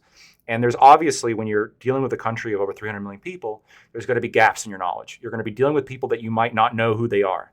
Do you I not think think it's the very. president gets briefed on who he's I having dinner with? I think it's probably the case that Trump did not know Nick Fuentes' anti-Semitic beliefs. No, I think that it's much more likely, because why would Trump support Nick Fuentes knowing his Jewish, like his anti-Jewish beliefs? Just to be clear, this is also like, I want to say, I would really have to double check these facts. So don't take this with a grain of salt. But I know it was after, and it was less than a year. I think it was like a month after Ye's comments about Hitler going on Alex Jones' show, talking about how Jews forced him out of Adidas. Like these were pretty big headlines, and he was ousted by essentially everyone except for Donald Trump. I want to be clear. I think that Donald Trump considers Kanye West not a Nazi. I think he looks at that person and he goes, I don't know. I think that he's willing. I like the guy. I think that he kind of says how he feels, and I think he's like, do I agree with everything that he's saying? No, but I don't consider him a Nazi, because Nazi to me are the people who killed the Jews, who exterminated them. I look at anyone here in America, especially ones who espouse my views. Those guys aren't Nazis. Okay, those are the good people. And so when I say I condemn Nazis, I'm referring to a very specific group of people that don't include the people that I'm interacting with. But I do. Hunter does, right? Like So I'll just say this, right? Because again, we're circling a little bit, but I do want to say this, right? That I think that when it comes to the statements made on the 15th and the 12th, yeah, I think it's just clear, given the transcripts, that Trump condemned the Nazis, right? I think it was just not on August 12th, August 15th. August 12th, he did not denounce Nazis. He refused to. However, I find it strains my credulity to think that Trump did not know who Fuentes was and what he believed when he had dinner with him. I'll tell you this, if I have someone on my show that has any kind of problematic things, I'm getting DMs about it. I'm not the president. I'm no one. I don't vet my guests and things like the president almost certainly does, right? Because this isn't something where they were at a large event together and happened to be in the same room. They had specifically dinner together. So it strains my credulity to think that Trump was simply unaware of Fuentes' problematic beliefs. I just don't. That is where I can add some explanation for that. Please. So, just very briefly looking it up, the comments that Ye made on Alex Jones, like the crazy shit in which he went full like Nazi, that was in December. The dinner happened in November. Nick Fuentes was one of. I'm talking about Fuentes, though. Right. Fuentes was a guest from Ye. Ye brought him. Fuentes was not invited by the White House. And Donald Trump specifically said that he did not know who Fuentes was. He didn't know about Fuentes' history. He was simply a guest from Ye. Ye was the one invited, and the shit that Ye started saying wasn't until the next month in December. Wait, So, hold on. yes, there's plenty Because of there's the plausible Alex deniability Jones there. comments, but it was, if you remember, Ye said a whole string of crazy shit. So we would really have to look at the timeline of what Ye has said, because I know that he was a dicey topic when Donald Trump agreed to meet with him. He didn't go on Alex Jones' show, sure. But he also was on what was the podcast? It was like Charlemagne, I think, where he was just talking about how angry he was at Jews for pulling him from his Nike deal. I believe it was some shoe deal. It might have been Adidas or something. But he was There mad was a at Jews whole in host particular. of tweets, comments, etc. that were. I mean, yeah, Planned Parenthood was made by Margaret Sanger, a known eugenics with the KKK to control the Jew population. When I say Jew, I mean the 12 lost tribes of Judah. He preaches black black Israelite conspiracies that Jews are basically just people who had like black people are the real congenitors of Jewishness, and these like the people we call Jews are basically just sneaky people who came in and stole even it from as a black plus people. one, do you not think he's briefed and like? Do you think that no one knew at all? No one knew, and Ye just brought him through security, through the Secret Service. No one checked, and he was simply like, "Oh, there's this guy I decided to bring." No, I'm sure he was checked by Secret Service for like a security check.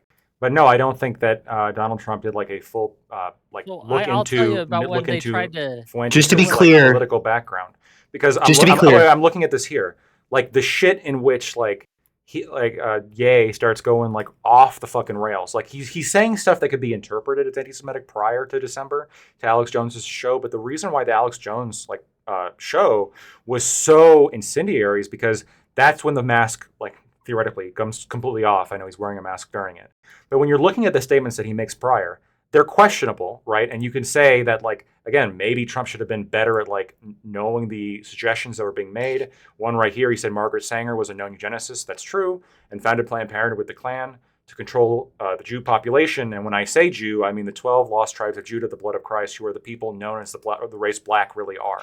So yes, there's a little bit of like what about the there's a little what bit about of the hold on. There's a little bit of Hotep shit going on in there for sure. Mhm. But the main thrust of that is a pro-life sentiment, where it's not 100% clear here, like if this is like condemning the Jews. Okay, one, that's a huge reach for sure. But two, not a how about reach. this? How about this tweet on October 8th, which, by the way, a month before Donald Trump meets with Kanye West? I'm a bit sleepy tonight, but when I wake up, I'm going DEFCON 3 on Jewish people. Not DEFCON, DEFCON. The funny thing is I actually can't be anti-Semitic because black people are actually Jew. Also, you guys have toyed with me and tried to blackball anyone whoever opposes your agenda. Like, DEFCON 3 on Jewish people in all caps. Look, and Donald Trump's like, I'm not going to defend that particular statement. I don't. No, I know. I don't think that tweet alone, especially again, given that the shit really starts happening when we have the Alex Jones show, I don't think that tweet is enough to like categorize Kanye West as a Nazi. I don't. Okay. If I posted that on Twitter, I don't think people should assume that I'm a Nazi. I think people should have questions about it, but I don't think that's enough to determine that somebody's a Nazi. I think that this is a really good example of how the threat, for real, that there is a different threshold that Donald Trump has for the word Nazi and every other human being in existence. And when Biden speaks, guess what? He's a normal fucking human being who sees comments like this. Not a normal human being. Statement. Okay, fine. He uses the word Nazi in a normal way, where he sees statements like this and he goes, "Those are Nazis," and he called Donald Trump a normal person. And from Donald Trump's eyes, he goes, "I didn't call Nazis good people. This person is not a Nazi. That's why he meets my threshold." And then you look at what this person believes, and it's Nazi shit. That's my point. The word Nazi isn't this purely like atomic sentence that like everyone can look at and have the exact same interpretation. Words don't work that way. English language doesn't work that way. Donald Trump has a different interpretation than Joe Biden does. But Joe Biden is way more accurate with how the rest of the world treats the word Nazi. I don't think that's true. Biden thinks that everyone at that rally who was on the pro side was a Nazi? Yes, I think that would be fair to say as well. I believe that as well. Okay. And you believe that. You think that everyone You think that Biden believes that, and you believe that specifically, that at Yes. the Unite the Right rally, everyone who was protesting the statue being removed was a Nazi. Yes. And Donald Trump said, I don't like you crazies, but I'm okay with you guys because to me, to Donald Trump, you're not a Nazi. Yeah. But to Hunter, you are. So he called Nazis good people. That's my point.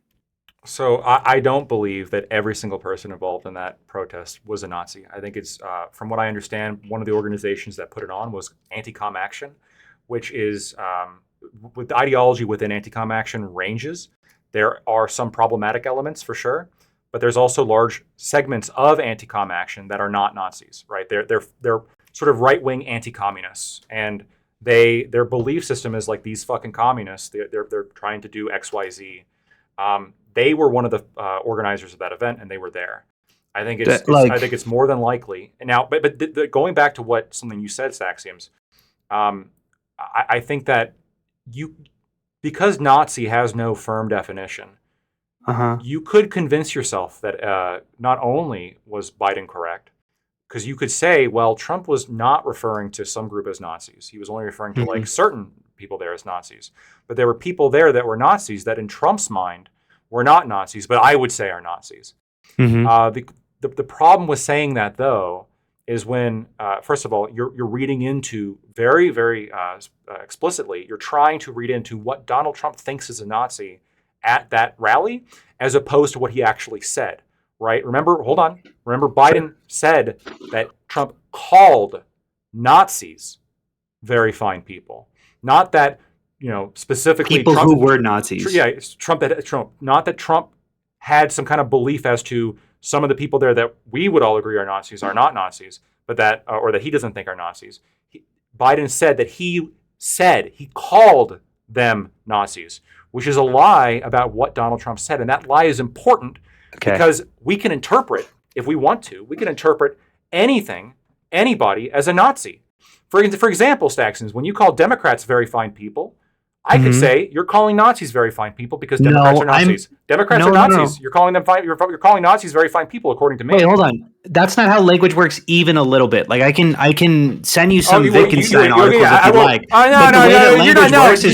That is ridiculous. You're not going to appeal to some Wittgenstein. Hold on. No, I'll tell you how language. I'll tell you how language doesn't fucking work. Democrats are Nazis. For the purposes of this argument, sure, why not? No. My point is that the way language works is we all have some sort of communal understanding of what words mean. What is wait, communal understanding? What does called mean?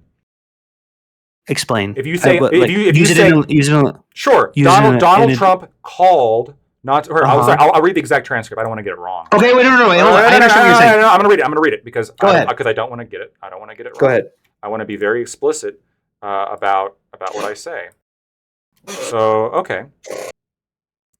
What American president would ever say Nazis coming out of fields carrying torches, singing the same anti-Semitic bile, so specifically the ones carrying torches and singing anti-Semitic bile, which were all of them, carrying swastikas, so every single one of them carrying torches, singing anti-Semitic bile, carrying swastikas.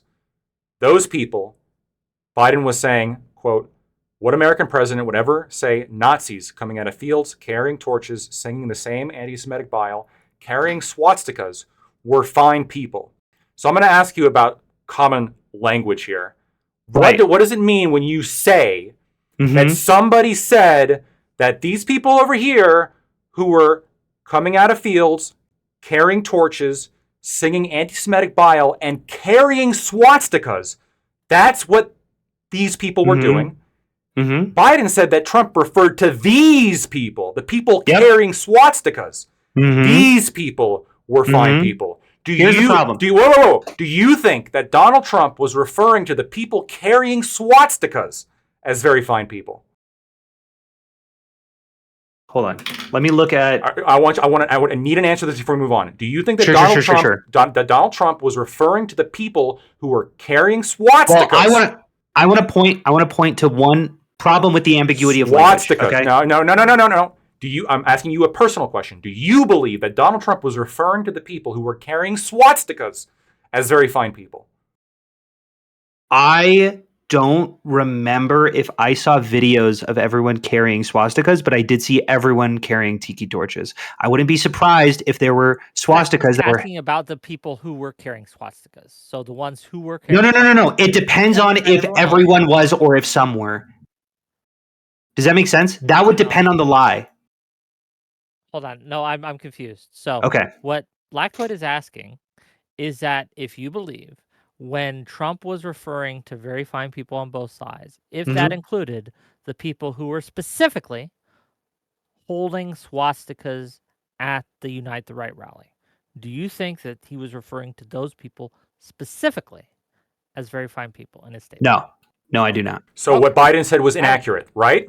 Okay, but two things. So then what Biden said was inaccurate when he said First, moving the goalposts, because that's not the lie that you said that Biden was making. I read the quote when we started this discussion. I read it. What American president would ever say Nazis coming out of fields, carrying torches, singing in the same anti-Semitic bile, carrying swastikas were fine people? I read it. Okay. I sent it to you beforehand. I sent this to you an hour beforehand. This specifically says carrying swastikas. Biden said that. Biden attributed Donald Trump as calling the people carrying swastikas as very fine people. That was a lie, wasn't it? Yes. So Biden lied. Biden lied about that specific part, and I would have removed so I'm not a liar. Swastikas. So I'm not a liar when I said Biden was a liar. Sure, I'm not a liar. Great. How about this? Thank you. Lactoid. New question. What if Biden instead said Donald Trump called Nazis who were carrying tiki torches, chanting vile threats, good people? Is that a lie? Could he just change his language to that and that would be fine? So is that what he said? To be clear, no, I just want to make sure that it's so close. It's not what he said. It's so close. Yeah, but if he said that, would that not be a lie? That would be fine, right? Besides the swastika part. So if he said something different than what he actually said, would he? Okay. If he said something different than what he actually said, would he be telling the truth? No. My question. First off, here's the frustration that I have. First off, this is not the only time that people have been on the media's case for saying that Donald Trump called Nazis good people. Donald Trump did call Nazis good people. He did not call the category of Nazis the category of good people, but he did say that people who are Nazis were good people. Does that make sense? $10 from Doobie. Staxium has no idea what he's talking about. The Tiki Torch rally was a smaller march before the large Unite the Right rally. Right. Trump's conference was referencing the larger rally where the woman died. That is not true, and I can point to the exact fucking point in his statement where he says the night before. Well, let's just do Control F. Night before. Not that. Hold on. Let me transcript. Night. Oh, no, not that one. I have it up. Cool. Just Control F night before and then read that to Doobie. The reporter asks, just for some context, I'm sorry, sir. I didn't understand what you were saying. You were saying the press has treated white nationalists unfairly? I don't understand what you're saying. Trump says, people want me to do the voice. I'm going to try, but please do, yeah. Okay. No. There were people in that rally, and I looked the night before. If you look, there were people protesting very quietly the taking down of the statue of Robert E. Lee. I'm sure in that group, there were some bad ones. The following day, it looked like they had some rough, bad people. Neo-Nazis, white nationalists, whatever you want to call them. But you had a lot of people in that group that were there to innocently protest, and very legally protest. Because I don't know if you know, they had a permit. The other group didn't have a permit. So I'll only tell you this, there are two sides to a story. I thought what took place was a horrible moment for our country. A horrible moment. But there are two sides to the country. That's what I said. Here's my point. I apologize, by the way. Those people were Nazis. Okay? Donald Trump has when he goes, oh, well, look, I don't like Nazis. I don't like Nazis. I don't like Nazis because we beat them in World War II. Okay? But these people, these are good people. I like these people. And everyone else is like, bro, those are fucking Nazis. And he goes, look, I don't like Nazis, but I love these people. He called Nazis good people. He said some people who were Nazis were good people.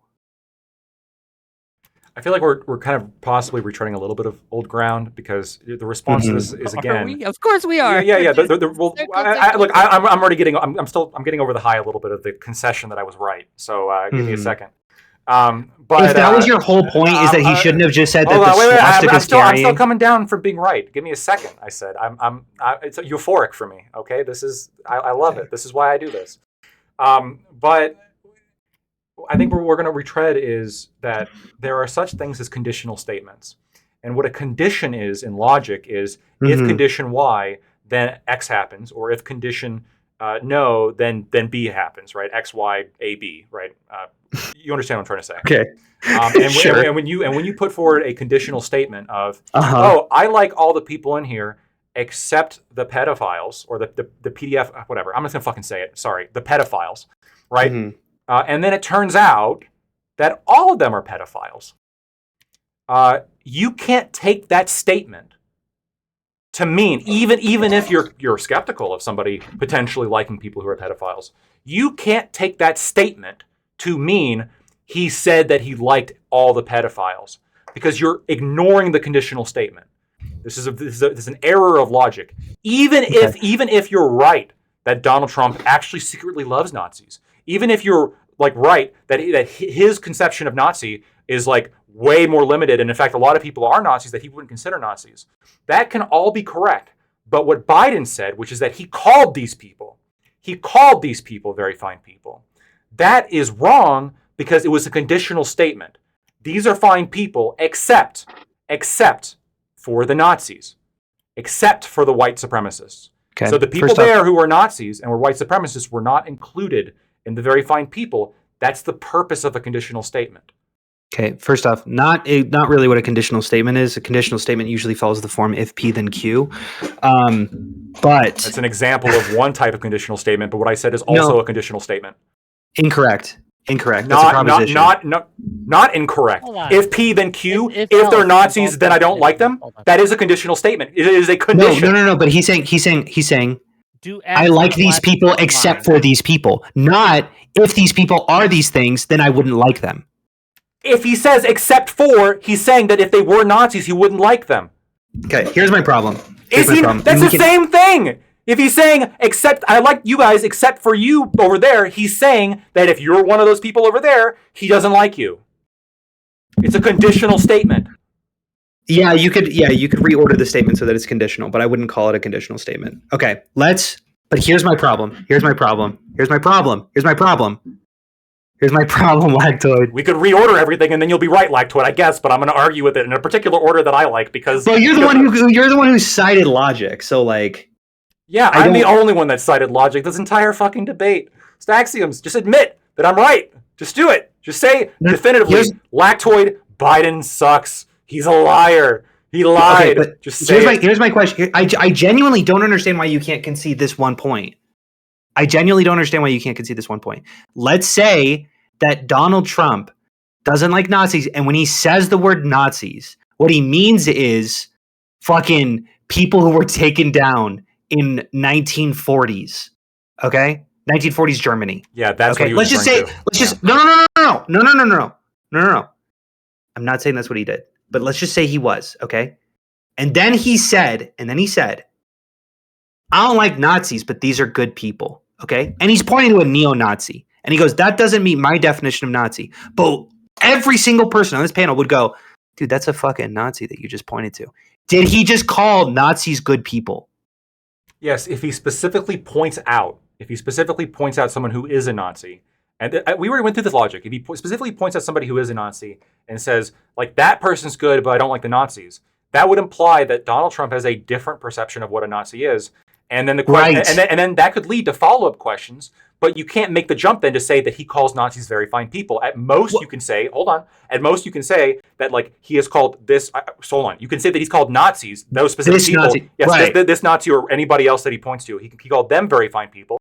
But Yes, but that is. Hold on. But that is so that's why I keep asking. That is not what happened here. That is not what happened here. What happened here is there was a group of people, and he said, I like those people except for the Nazis. And what you are assuming that he does have this belief that the Nazis in the crowd would not meet his category of Nazi. You have no evidence for that, first of all. Second, I think my evidence is that he pointed at people in the crowd. Rather than him pointing to no one in the crowd, he's actually pointing at the people that we would all consider Nazis and not call them Nazis. No, he didn't point.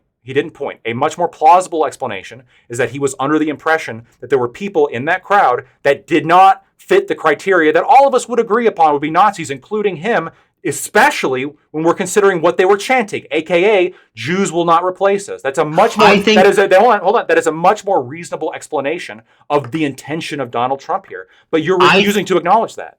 I think that reasonable explanation requires you to acknowledge the fact that he has sat down with multiple Nazis, has failed to condemn white nationalists on multiple times. Like, but again, even if that's true, we can point to all of these reasonable points. Even if that's true, maybe he has a different definition, even if it's and all true, different threshold for Nazis. It's way higher than everyone else. You're right. Maybe he does. Maybe it's true, and then maybe Biden could have said that, but Biden said that he said.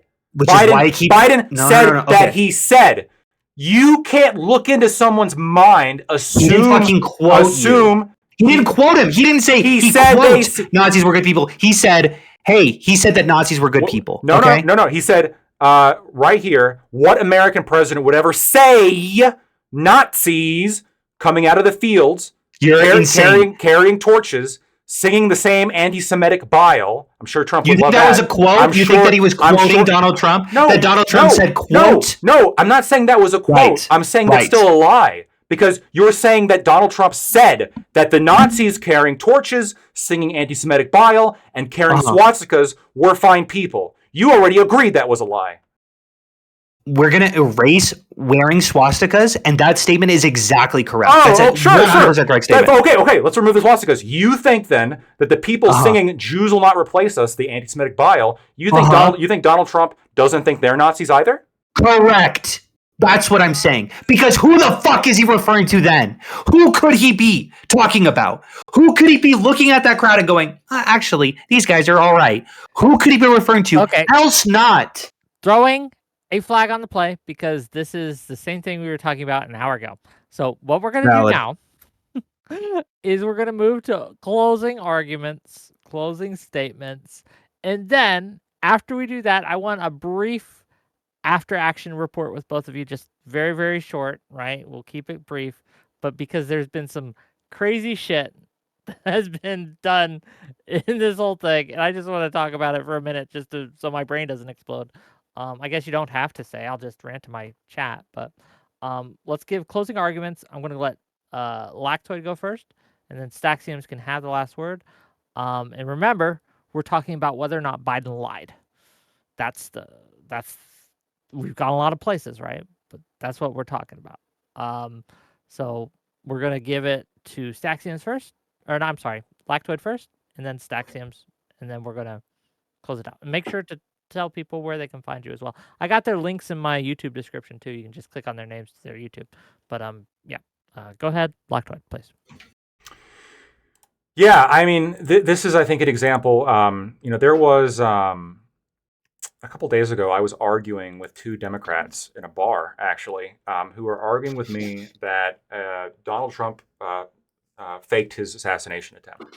That it's very obvious that a SEAL Team 6 member could have clipped his ear in order to rally up support from his base. And I tried to argue with them because I like shooting, and the idea of this is just absolutely insane. Like that you could train somebody who would be able to clip someone's ear. Absolutely crazy. But they were very adamant. Well, no, it's just too good. It's just too obvious. He's the kind of person that would do this, obviously. And what I've realized is, I can talk all day about, the finer points of marksmanship, the person who was killed there, and everything else I want. But the reason why they're not going to accept what I'm having to say is because they come from a position of ultimate skeptic. They come from a position of complete bias, of entirely anti-charity towards this person because they hate this person. They see this person as the embodiment of all evil. They see this person's probably worse than Nazis. They see this person as a fundamental threat to this country. You've heard them say it. And when it comes to a fundamental threat to this country, you can't believe what he has to say. Obviously, everything that he does is antithetical to everything that we hold dear. He is evil.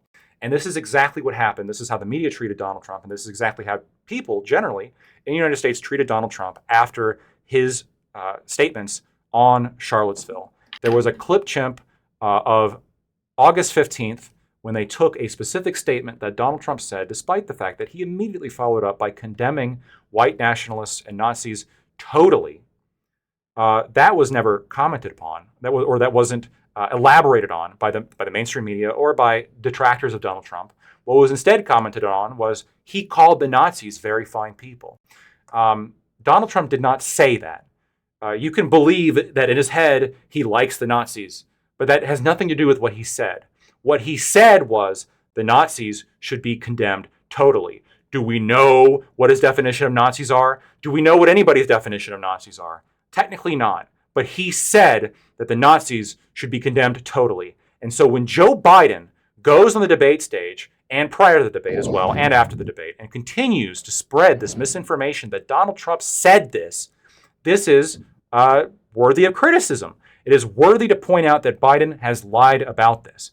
Maybe his brain's pudding. That's plausible, but it absolutely is a lie. And when I brought this up last time, Staxium said, "No, Lactoid, you're the liar, because you said that Biden lied." But now that we've established, and we can roll back the tape, we've established that Biden did lie during the statement. When I said that Biden lied, I obviously was not lying, which makes me right and not a liar. And Staxiums, I look forward to your apology for calling me a liar and your retraction of said statement, and also an acknowledgement that Joe Biden, in the same way perhaps that Trump should be quicker on condemning Nazi elements, Biden should be better at not repeating misinformation and stating misinformation to paint his political opponents as Nazis. And if you like what I had to say, you can find me at Lactoid TV on Twitch, Twitter, and YouTube. Thanks. Go check him out, gang. Thank you for being here. I really appreciate it. This was many things. It was fun. I enjoyed it. I hope you guys did. Staxiums, go ahead. Hi, I'm gonna go ahead and just do a couple quotes. We're gonna do McInnes first, Gavin McInnes, who said, "Been asked a lot about this Unite the Right thing going on in August. The elders have told me to disavow. I get that it's about free speech and we want everyone, even white nationalists, to have that right, but I think it's coming at a time when we need to distance ourselves from them. I'm not punching right. I'm just not coming to your rally. No offense. The rally is not about uniting the right. It is an attempt to lump civic nationalists in with ethno-nationalists in order to make them seem like the same thing. Fuck that." I will also quote Donald Trump in 2020 when asked to condemn white nationalists. Says Trump, do you want to call them? What do you want to call them? Give me a name. Give me a head. Go ahead. Wallace says white supremacists and right wing. Trump says, who do you want me to condemn? Who? Biden says the Proud Boys. Wallace says white supremacists and right wing militias. Trump says the Proud Boys stand back and stand by. But I'll tell you what, somebody's got to do something about Antifa and the left. Donald Trump has had multiple chances to condemn white nationalists, and he tries at any attempt to not to. I think that this speaks to his character. And I do want to apologize because Biden was, in fact, lying. What Biden should have said was Donald Trump called people who were Nazis very fine people. That's what he should have said. And if he did that, Lactoid obviously would say, hey, well, that's fair. Maybe I'll jump off Biden for just a second, because that's clearly a factual statement. So Biden should have just reordered his statement there, and then all of the conservatives would have calmed down and said, you know what? That's a fair statement, Biden. Trump did say that, in fact. So you can find me on Twitter, Twitch, YouTube, TikTok. Okay. Staxiums everywhere. Gang. I think we've had a great day, a great debate. I think it was clear that Lactoid was just factually correct when it came to the statements that Trump made. He obviously, as we've read several times, condemned the Nazis at the rally. However, I think this is a very good indication of lack of charity towards Biden, because whereas Lactoid again states that a lot of Democrats, many of them, because the media has pushed this narrative, clip chimped, etc., for years, right? They legitimately believe, they're not lying when they say this, they legitimately believe that that's what Trump said. So to the idea that Biden has to be lying, that there's only a 5 to 10% chance that he was just wrong, right?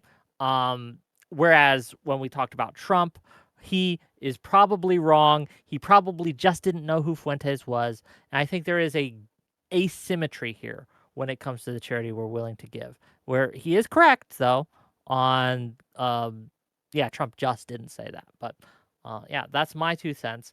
But yo, what is with the Saxons? Can I just ask you? Yeah. Do you have these? Did you pre-write any of these hypotheticals? Were they just No, dome? off the dome. Okay, thank God. I have a lot of friends who are Nazis though, so it's Do you it's really? all my MAGA supporter friends. Yeah, everyone who supports Donald Trump, I just go Nazi. I point to them and I shout Nazi at them. Okay, Yeah. okay. Aircraft Sparky says, "Wick, I challenge you to a debate on what? It's my birthday tomorrow, gang. Happy birthday. What are you guys gonna get me? I'll get you the peace of not having to debate this anymore. Are you doing a debate show tomorrow? Or are you spending your time off? Probably do just Collins. Oh, Something streaming simple. on your birthday. Easy. So gang, here's what we got coming up. Tomorrow is my birthday stream. I don't know how long it'll be, but I'll start around 6, and I'll give you all a chance to give me money, and that's what this is for, to be clear. I might sing some songs for you. I might read some poetry to you. I might dance for you. There could be all sorts of things that happen. I don't know. You don't know. We're going to find out together. Thursday at 6 p.m. Eastern, we're going to be talking about Kamala Harris and whether or not it is correct to call her the border czar when it comes to issues at the border. We have a great group. It's going to be a fun discussion. And I do need another conservative voice for that. So if you are a conservative person that wants to jump into Thursday debate, 6 p.m. Eastern, please contact me. Is there anything from either of you that you would like to say or bring up or talk about before we rate out? And also, Lactoid, are you going to continue to be streaming tonight? Not for too long. Okay, so I'll rate someone else on. Okay. Anything from either of you? I think I'm good. Are you fully on board with Harris? I'm texting. Me, absolutely, Do absolutely. you like her Hell more? yeah. Do you like her more than Biden? Or do you like Biden more? I think that Biden has incredible policies that I can't. I mean, like, I don't know if Kamala could step up to the plate and do things like the Inflation Reduction Act, like the CHIPS Act, like all of the great policies that Biden did.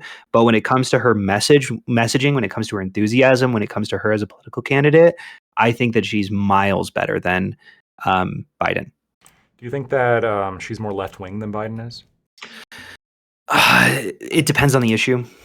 I think that there are places where she's to the right and places where she's to the left. I think with healthcare is a pretty notable example that she's to the left of Biden. I forgot where I was thinking, but I remember her making statements that I was like, "Oh, I think Biden would be way more progressive than her on that." I can't think of anything off the top of my head though.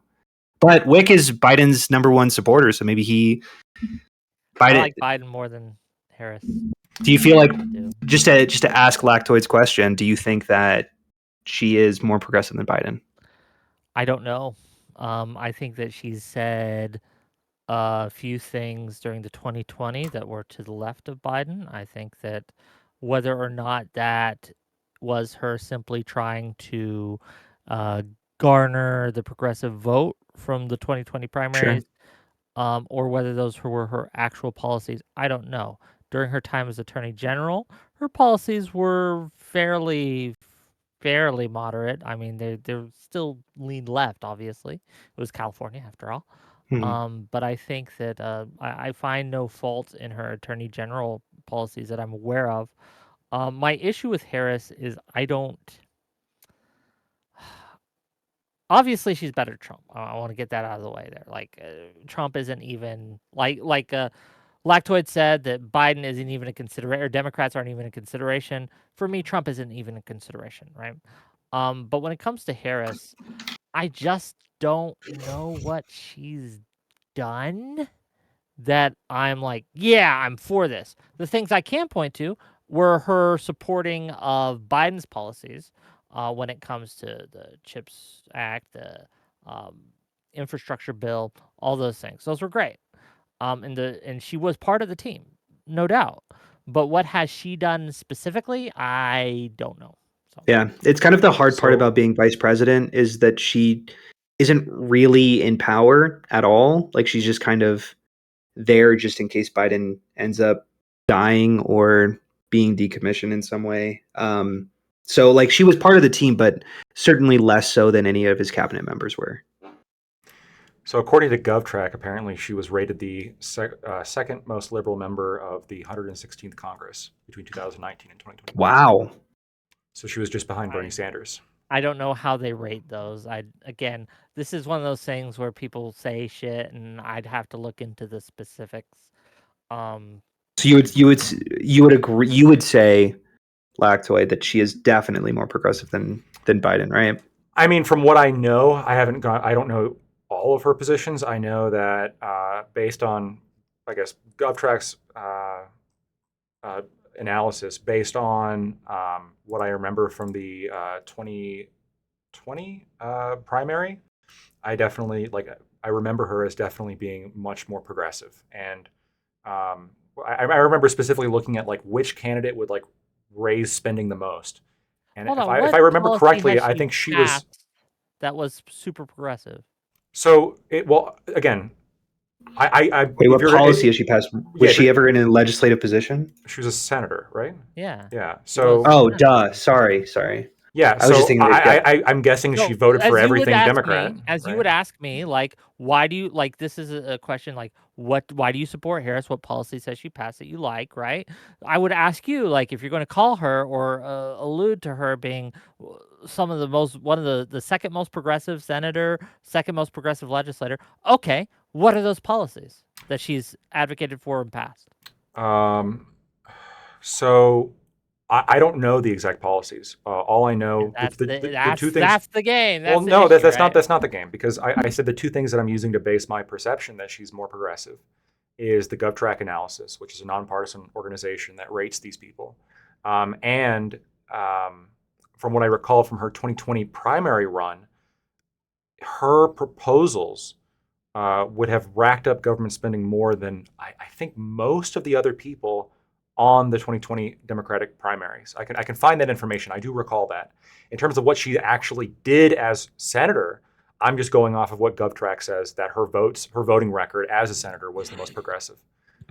I'm looking at her Wikipedia article on her tenure as senator. And she pushed really hard against the Trump's executive order, like the Muslim ban. The That count as progressive. I don't know. Voted no, against I Neil know, and like a lot of Gorsuch. a lot of these feel like something that kind of every Democrat does. Like was against a lot of the like Kavanaugh's sexual assault things. Well, she also She voted did against call Neil for the Gorsuch resignation too. of. Yeah, she called for the resignation of Al Franken, but I think didn't every Democrat hate? I think they might have been split on Al No, Franken the though. calling for the resignation of Al Franken was a split within a lot Yeah, of so Democrats. she It took was the really, side of. honestly, the people who called. I did not like that at all. I think Well, Al apparently she was one Franken of was them. done dirty. I think Al Franken should still have remained in. I think he was pushed out and caved to pressure when he really absolutely shouldn't have. Looking Right. at the evidence against him was so nothing, right? Now, I think it's fair to go through a review Just to process, be right? clear, there Hold on, was let a me finish. To go through like an ethics board or something so they can make sure, but they didn't even do that. They just fucking pushed him out, and I'm still salty about that, to be clear. This is right off the Wikipedia. In 2019, the nonpartisan GovTrack organization ranked Harris as the most politically left United States senator, as well as the least likely senator among Democrats to join bipartisan bills. So apparently, there was multiple bipartisan bills that she refused to join in. I do see that. Just to be fair to the conversation, there was a picture that surfaced where Al Franken was groping a woman. I think she was a military officer. As a joke. He wasn't actually. I don't think he was actually touching her. I think his hands were hovering above her. That was okay, a joke. valid. Yeah, but it was also like at the height of Me Too, so you're gonna get hit. Valid. Yeah. But yeah, I pointed to. I do think that they were split on Al Franken, but I think almost every Democrat opposed the Neil Gorsuch, especially after what happened with Garland. I could be wrong about that, but I feel like almost every I don't Democrat know came off the top of against my that. head. But okay, gang. Thank you for the conversation. It's been real. We've had a real time here. Thank you, both of you. I love you. Gang, give them both follows. Like if you're watching me, you should be going and subscribing to each of these individuals. And remember, I'll see you guys tomorrow for my birthday. Hooray, birthday! We're gonna raid out into Socrates TV, and then we're going to say bye-bye. Okay. Wave, everyone. Wave. Bye-bye. Bye.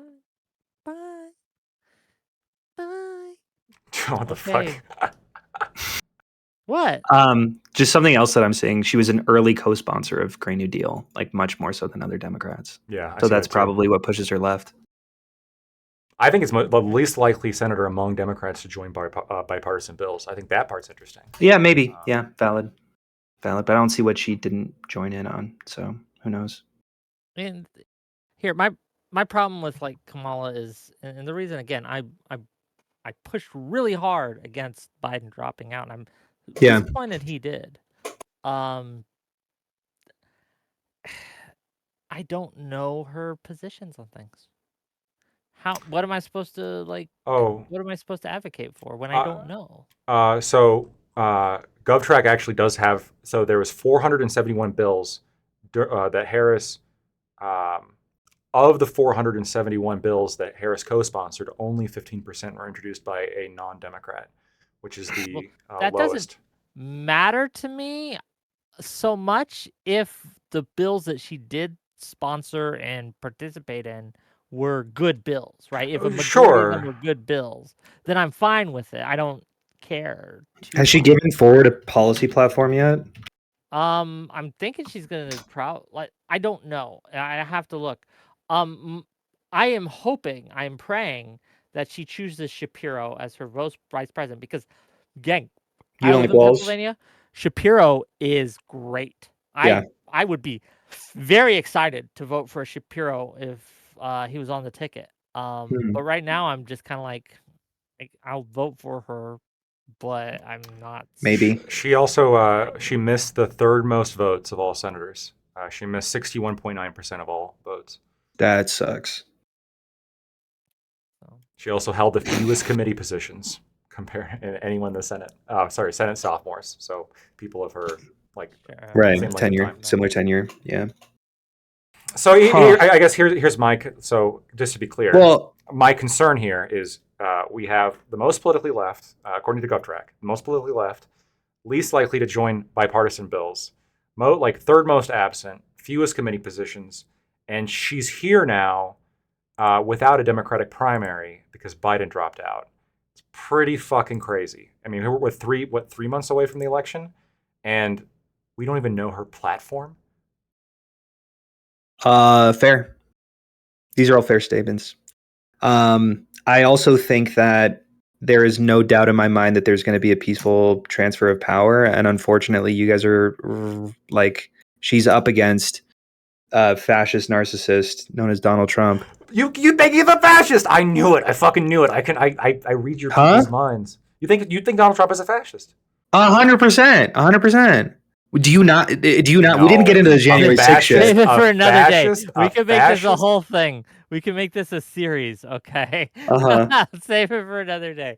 But I'm gonna go. I gotta eat and stuff. But all right, now that Wick is out, is fucking out of here. Let's talk about fascism.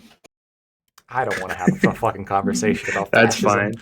That's fine. We'll talk about it later, and then also January 6th at some point because hopefully I've been doing some. Real quick, did you watch the debate between Destiny and Andrew Wilson? No, Josiah was just saying that I need to watch it. Okay, I watched the whole thing. Yeah, I did. Do you think it was bullshit? I think Andrew Wilson won, but that's a very controversial opinion among some people in the streamer space for some reason. I don't know. It's like most streamers are in favor of Trump losing for some. It's like a weird phenomenon.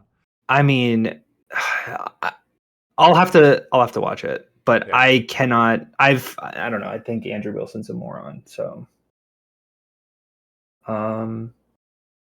yeah. All right. Oh, one last thing. Kamala Harris apparently also has one of the highest turnovers in her staff as well.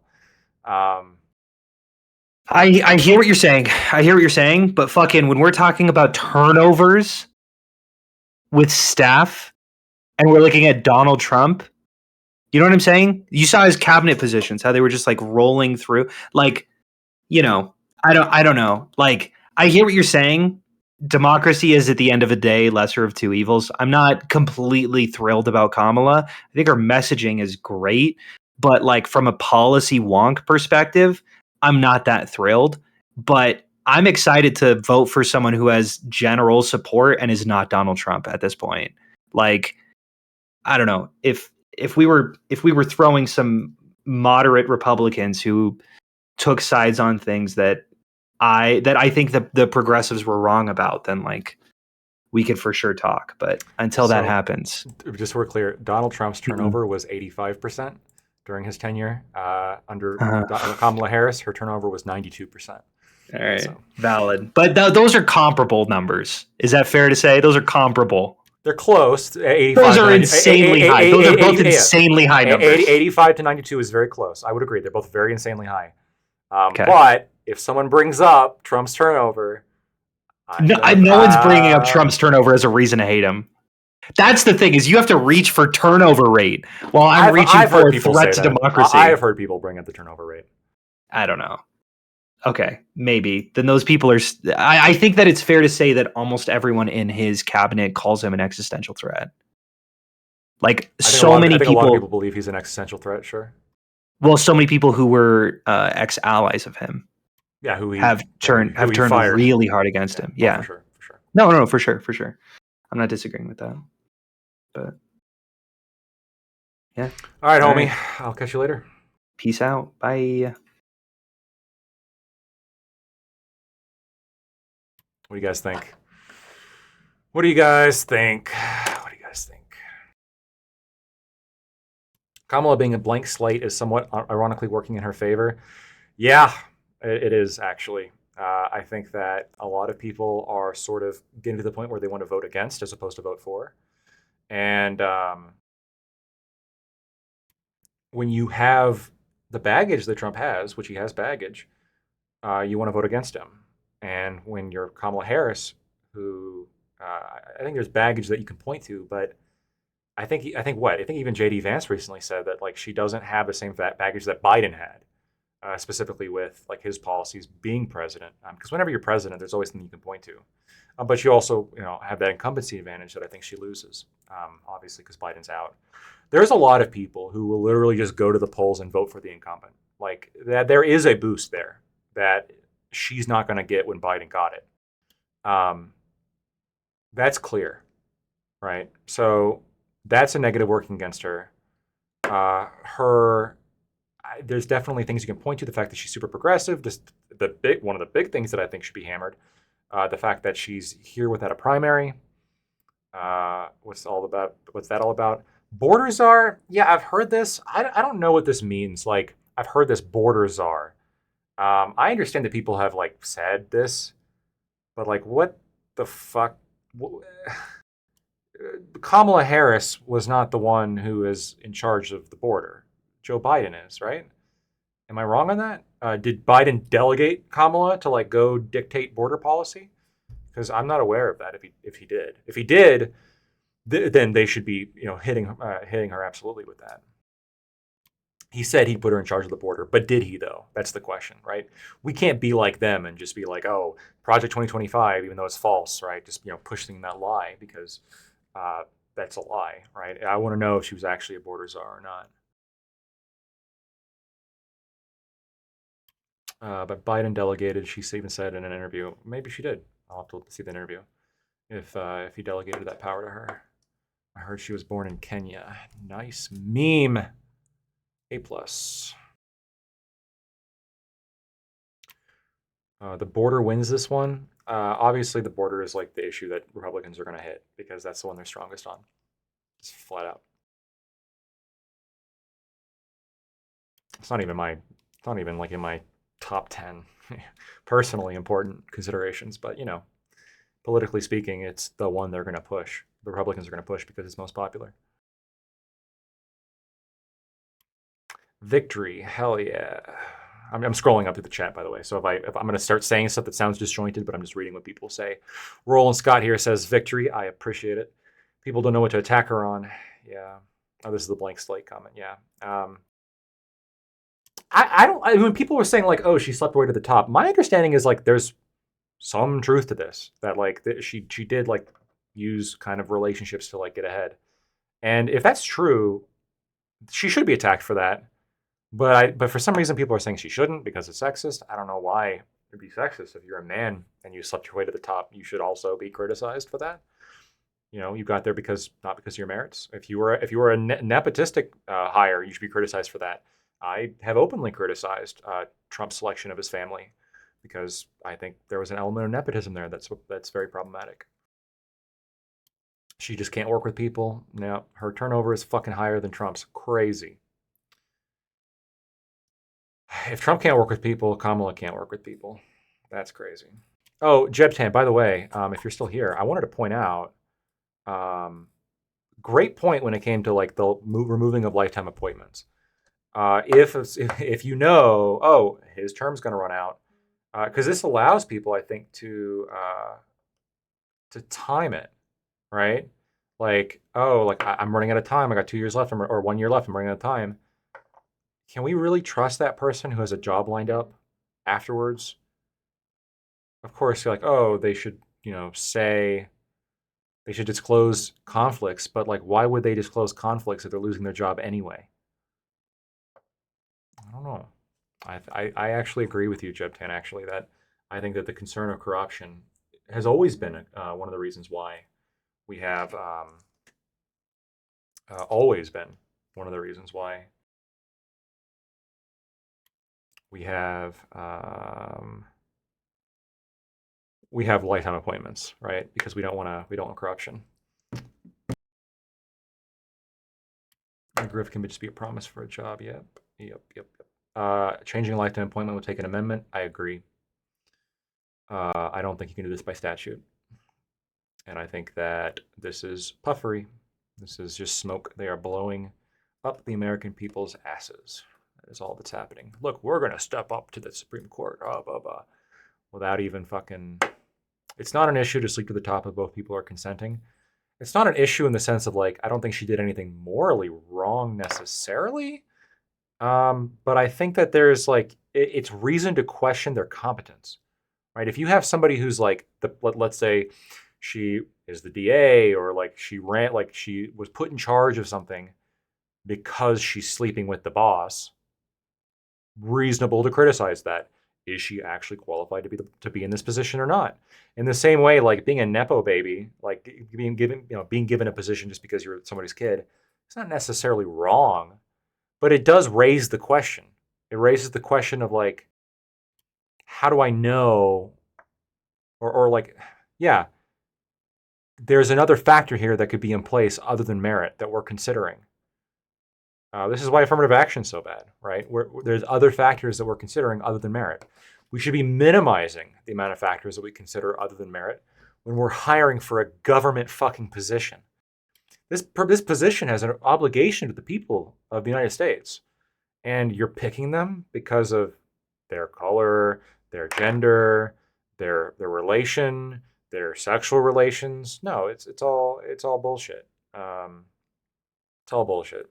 The only factor for any kind of government position, what private industry does, I don't care. For any kind of government or public position, it should be solely merit, I would argue. If you slept your way to the top, then phoned it in the entire time you're in the Senate, third most absences, least committee appointments. It sounds like she didn't really do a lot when she was senator. She just kind of fucking, showed up when she wanted to, and only ever voted for Democrat bills. That's the person that's currently potentially going to be president, because black woman, literally, that's what Biden said when he selected her, right? I think he specifically said, for my VP, we're going to be selecting a woman, preferably black. Okay, preferably, I don't know if he said specifically preferably, but he definitely implied or directly said preferably. For Justice Jackson, he specifically said that he would only consider a black woman. So, that is that is a major factor in the power that these people have, the positions that these people have. Why not do a live stream and bring people to talk to? I shouldn't, and I always say I shouldn't. It's just like, dude, like I work a lot. I'm not gonna lie. I know everyone works a lot. I know, everyone's always working. But I work a lot, and I guess it's just like a limitation of mine that it's difficult sometimes to keep up with everything that I should be doing and also working as much as I do. So I know it sucks, but I should do it more. I know that. But I do stream, right? I do stream. This is the second time this week, and I do at least stream once a week, and I usually do 2, sometimes even 3. Ideally, it'd be 4 or 5. And hey, look, if this really starts taking off, and and the money starts coming in, then preferably I would just do this. But obviously we got a road ahead of us before we can get to that point. That's for sure. The way the Twitch algorithm treats us. I could be the next Legal Eagle. I would just be like the non-left-wing political hack version of Legal Eagle. Let's scroll back up again. Willie Brown. Yeah, I heard some really funny jokes about Willie Brown and Kamala Harris, but it's sexist. You can't say that. Okay.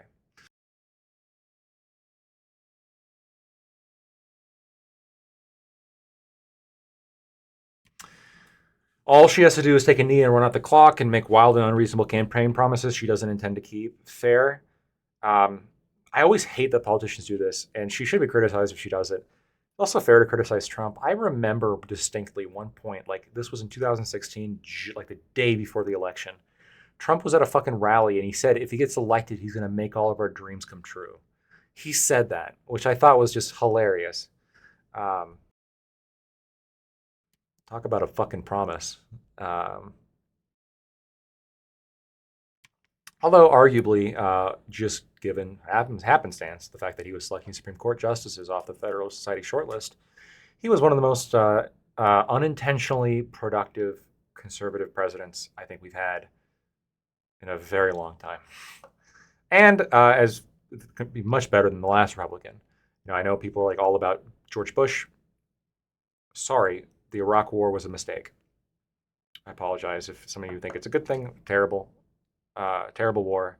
We gave that country to Iran. Just absolute awful. And I understand that the political climate following post 9/11 was different, but Jesus Christ, what a fucking blunder. What a blunder. Like to check your DMs when you get a minute. I got a whole list of sources where Trump's denounced white supremacists. There's a video. There's like a fucking video where he keeps saying like, I denounce, I denounce, I denounce, I condemn, I denounce. And it's like a clip from every single fucking time. I'm going to send that to Snaxiums. Maybe we should play that.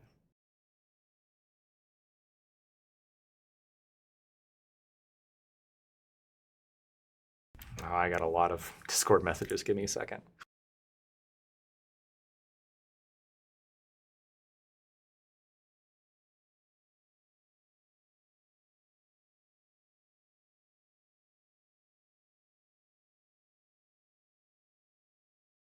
Give me 1 second while you all sit here and wait. I appreciate your patience. You signed a bill condemning white nationalists? Jesus.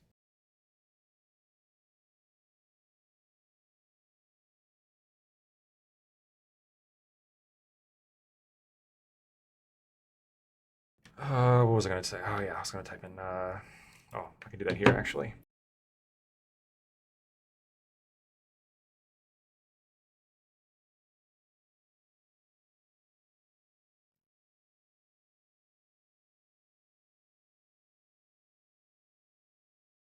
White supremacy, okay? I didn't. All right, you guys can hear this? I'm not going to bring it onto the video just because I got so many fucking tabs open and I don't want to accidentally dox myself. But it's all audio anyway, so just listen.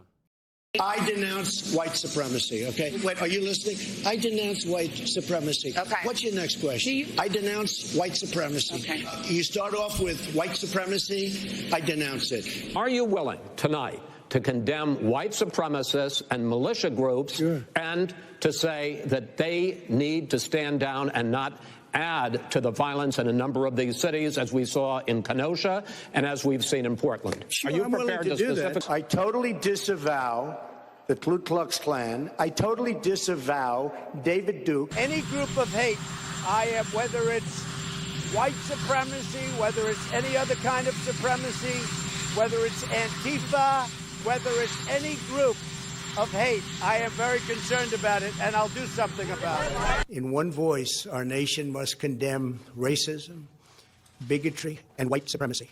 These sinister ideologies must be defeated. Hate has no place in America. And you had people, and I'm not talking about the neo-Nazis and the white nationalists, because they should be condemned totally.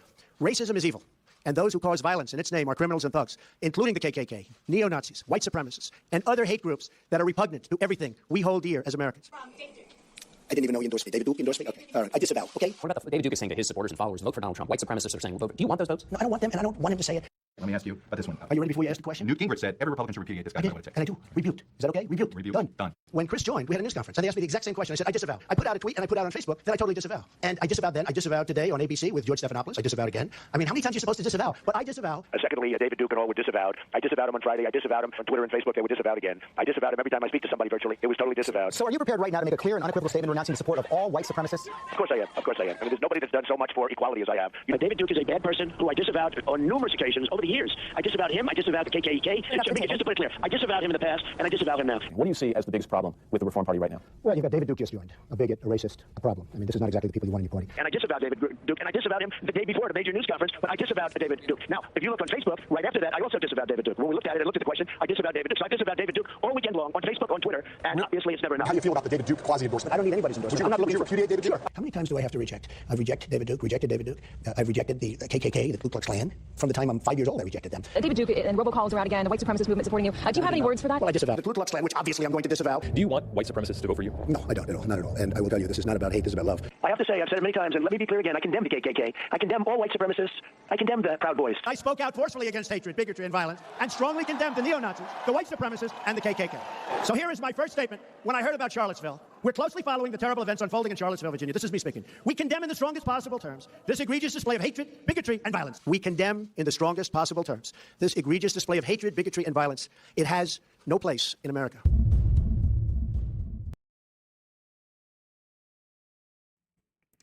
It can mean anything. We don't know. We don't know what he means. We don't know. Maybe we don't know. I mean, David Duke was there. David Duke was there at the Unite the Right rally. Maybe he referred to him as a very fine person. All that other stuff about him. By the way, a lot of that was when he was just a candidate, right? Not even when he was president. When he condemned David Duke, years ago. We don't care about that. We don't know about that. 38 times. 38 times he condemns white supremacy. Clipped out of context, he avowed them immediately after all those sound bites. You know what? I can't definitively say that's not true. I can't definitively say it. Therefore, I don't know. It's ambiguous.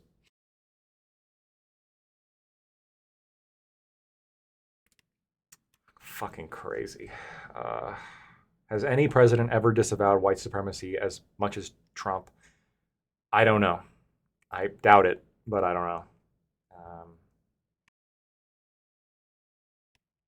All right. We're going to raid on out. Into one of our good friends. You know what? We're going to raid on out into one of our good friends, Pentuple TV. He's streaming. He's normally not streaming when we're wrapping things up, so I think he'd be a great person to raid on out into now. Really appreciate all of you guys' time and support, and for all of you who gave subs, bits, and follows, really appreciate it. Thank you. And we took a W. We took an explicit W, right? I mean, the opponent conceded and apologized. It feels so good. It feels so good, guys. It feels so good. But yeah, I'll be back on, I'm sure, soon, as soon as I can make it, and we'll continue doing stuff. Also, before I go, one last thing I wanted to say before we raid on out.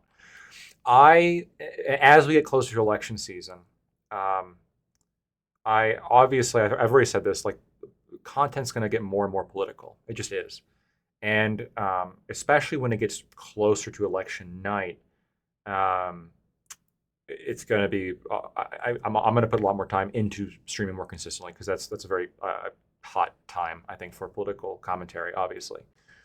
But on election night, I'm considering doing some kind of right-leaning panel, because all the lefties have their panel to talk about root for Biden and everything, and I think it'd be cool to have just like an alternative group of people, who has the election map up and is following the results and talking about it and talking about what we think the different factors are and the different likelihoods are, but just from the anti-Harris perspective.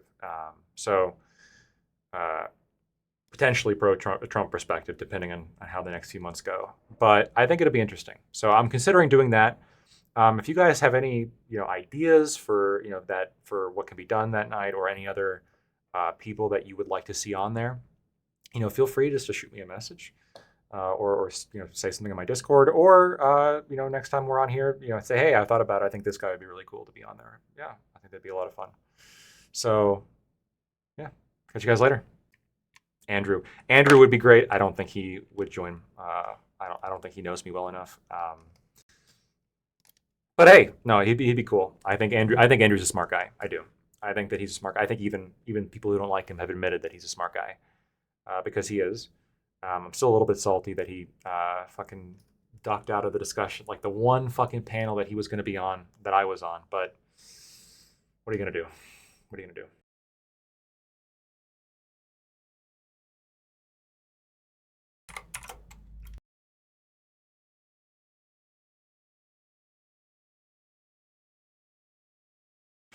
And catch you all later.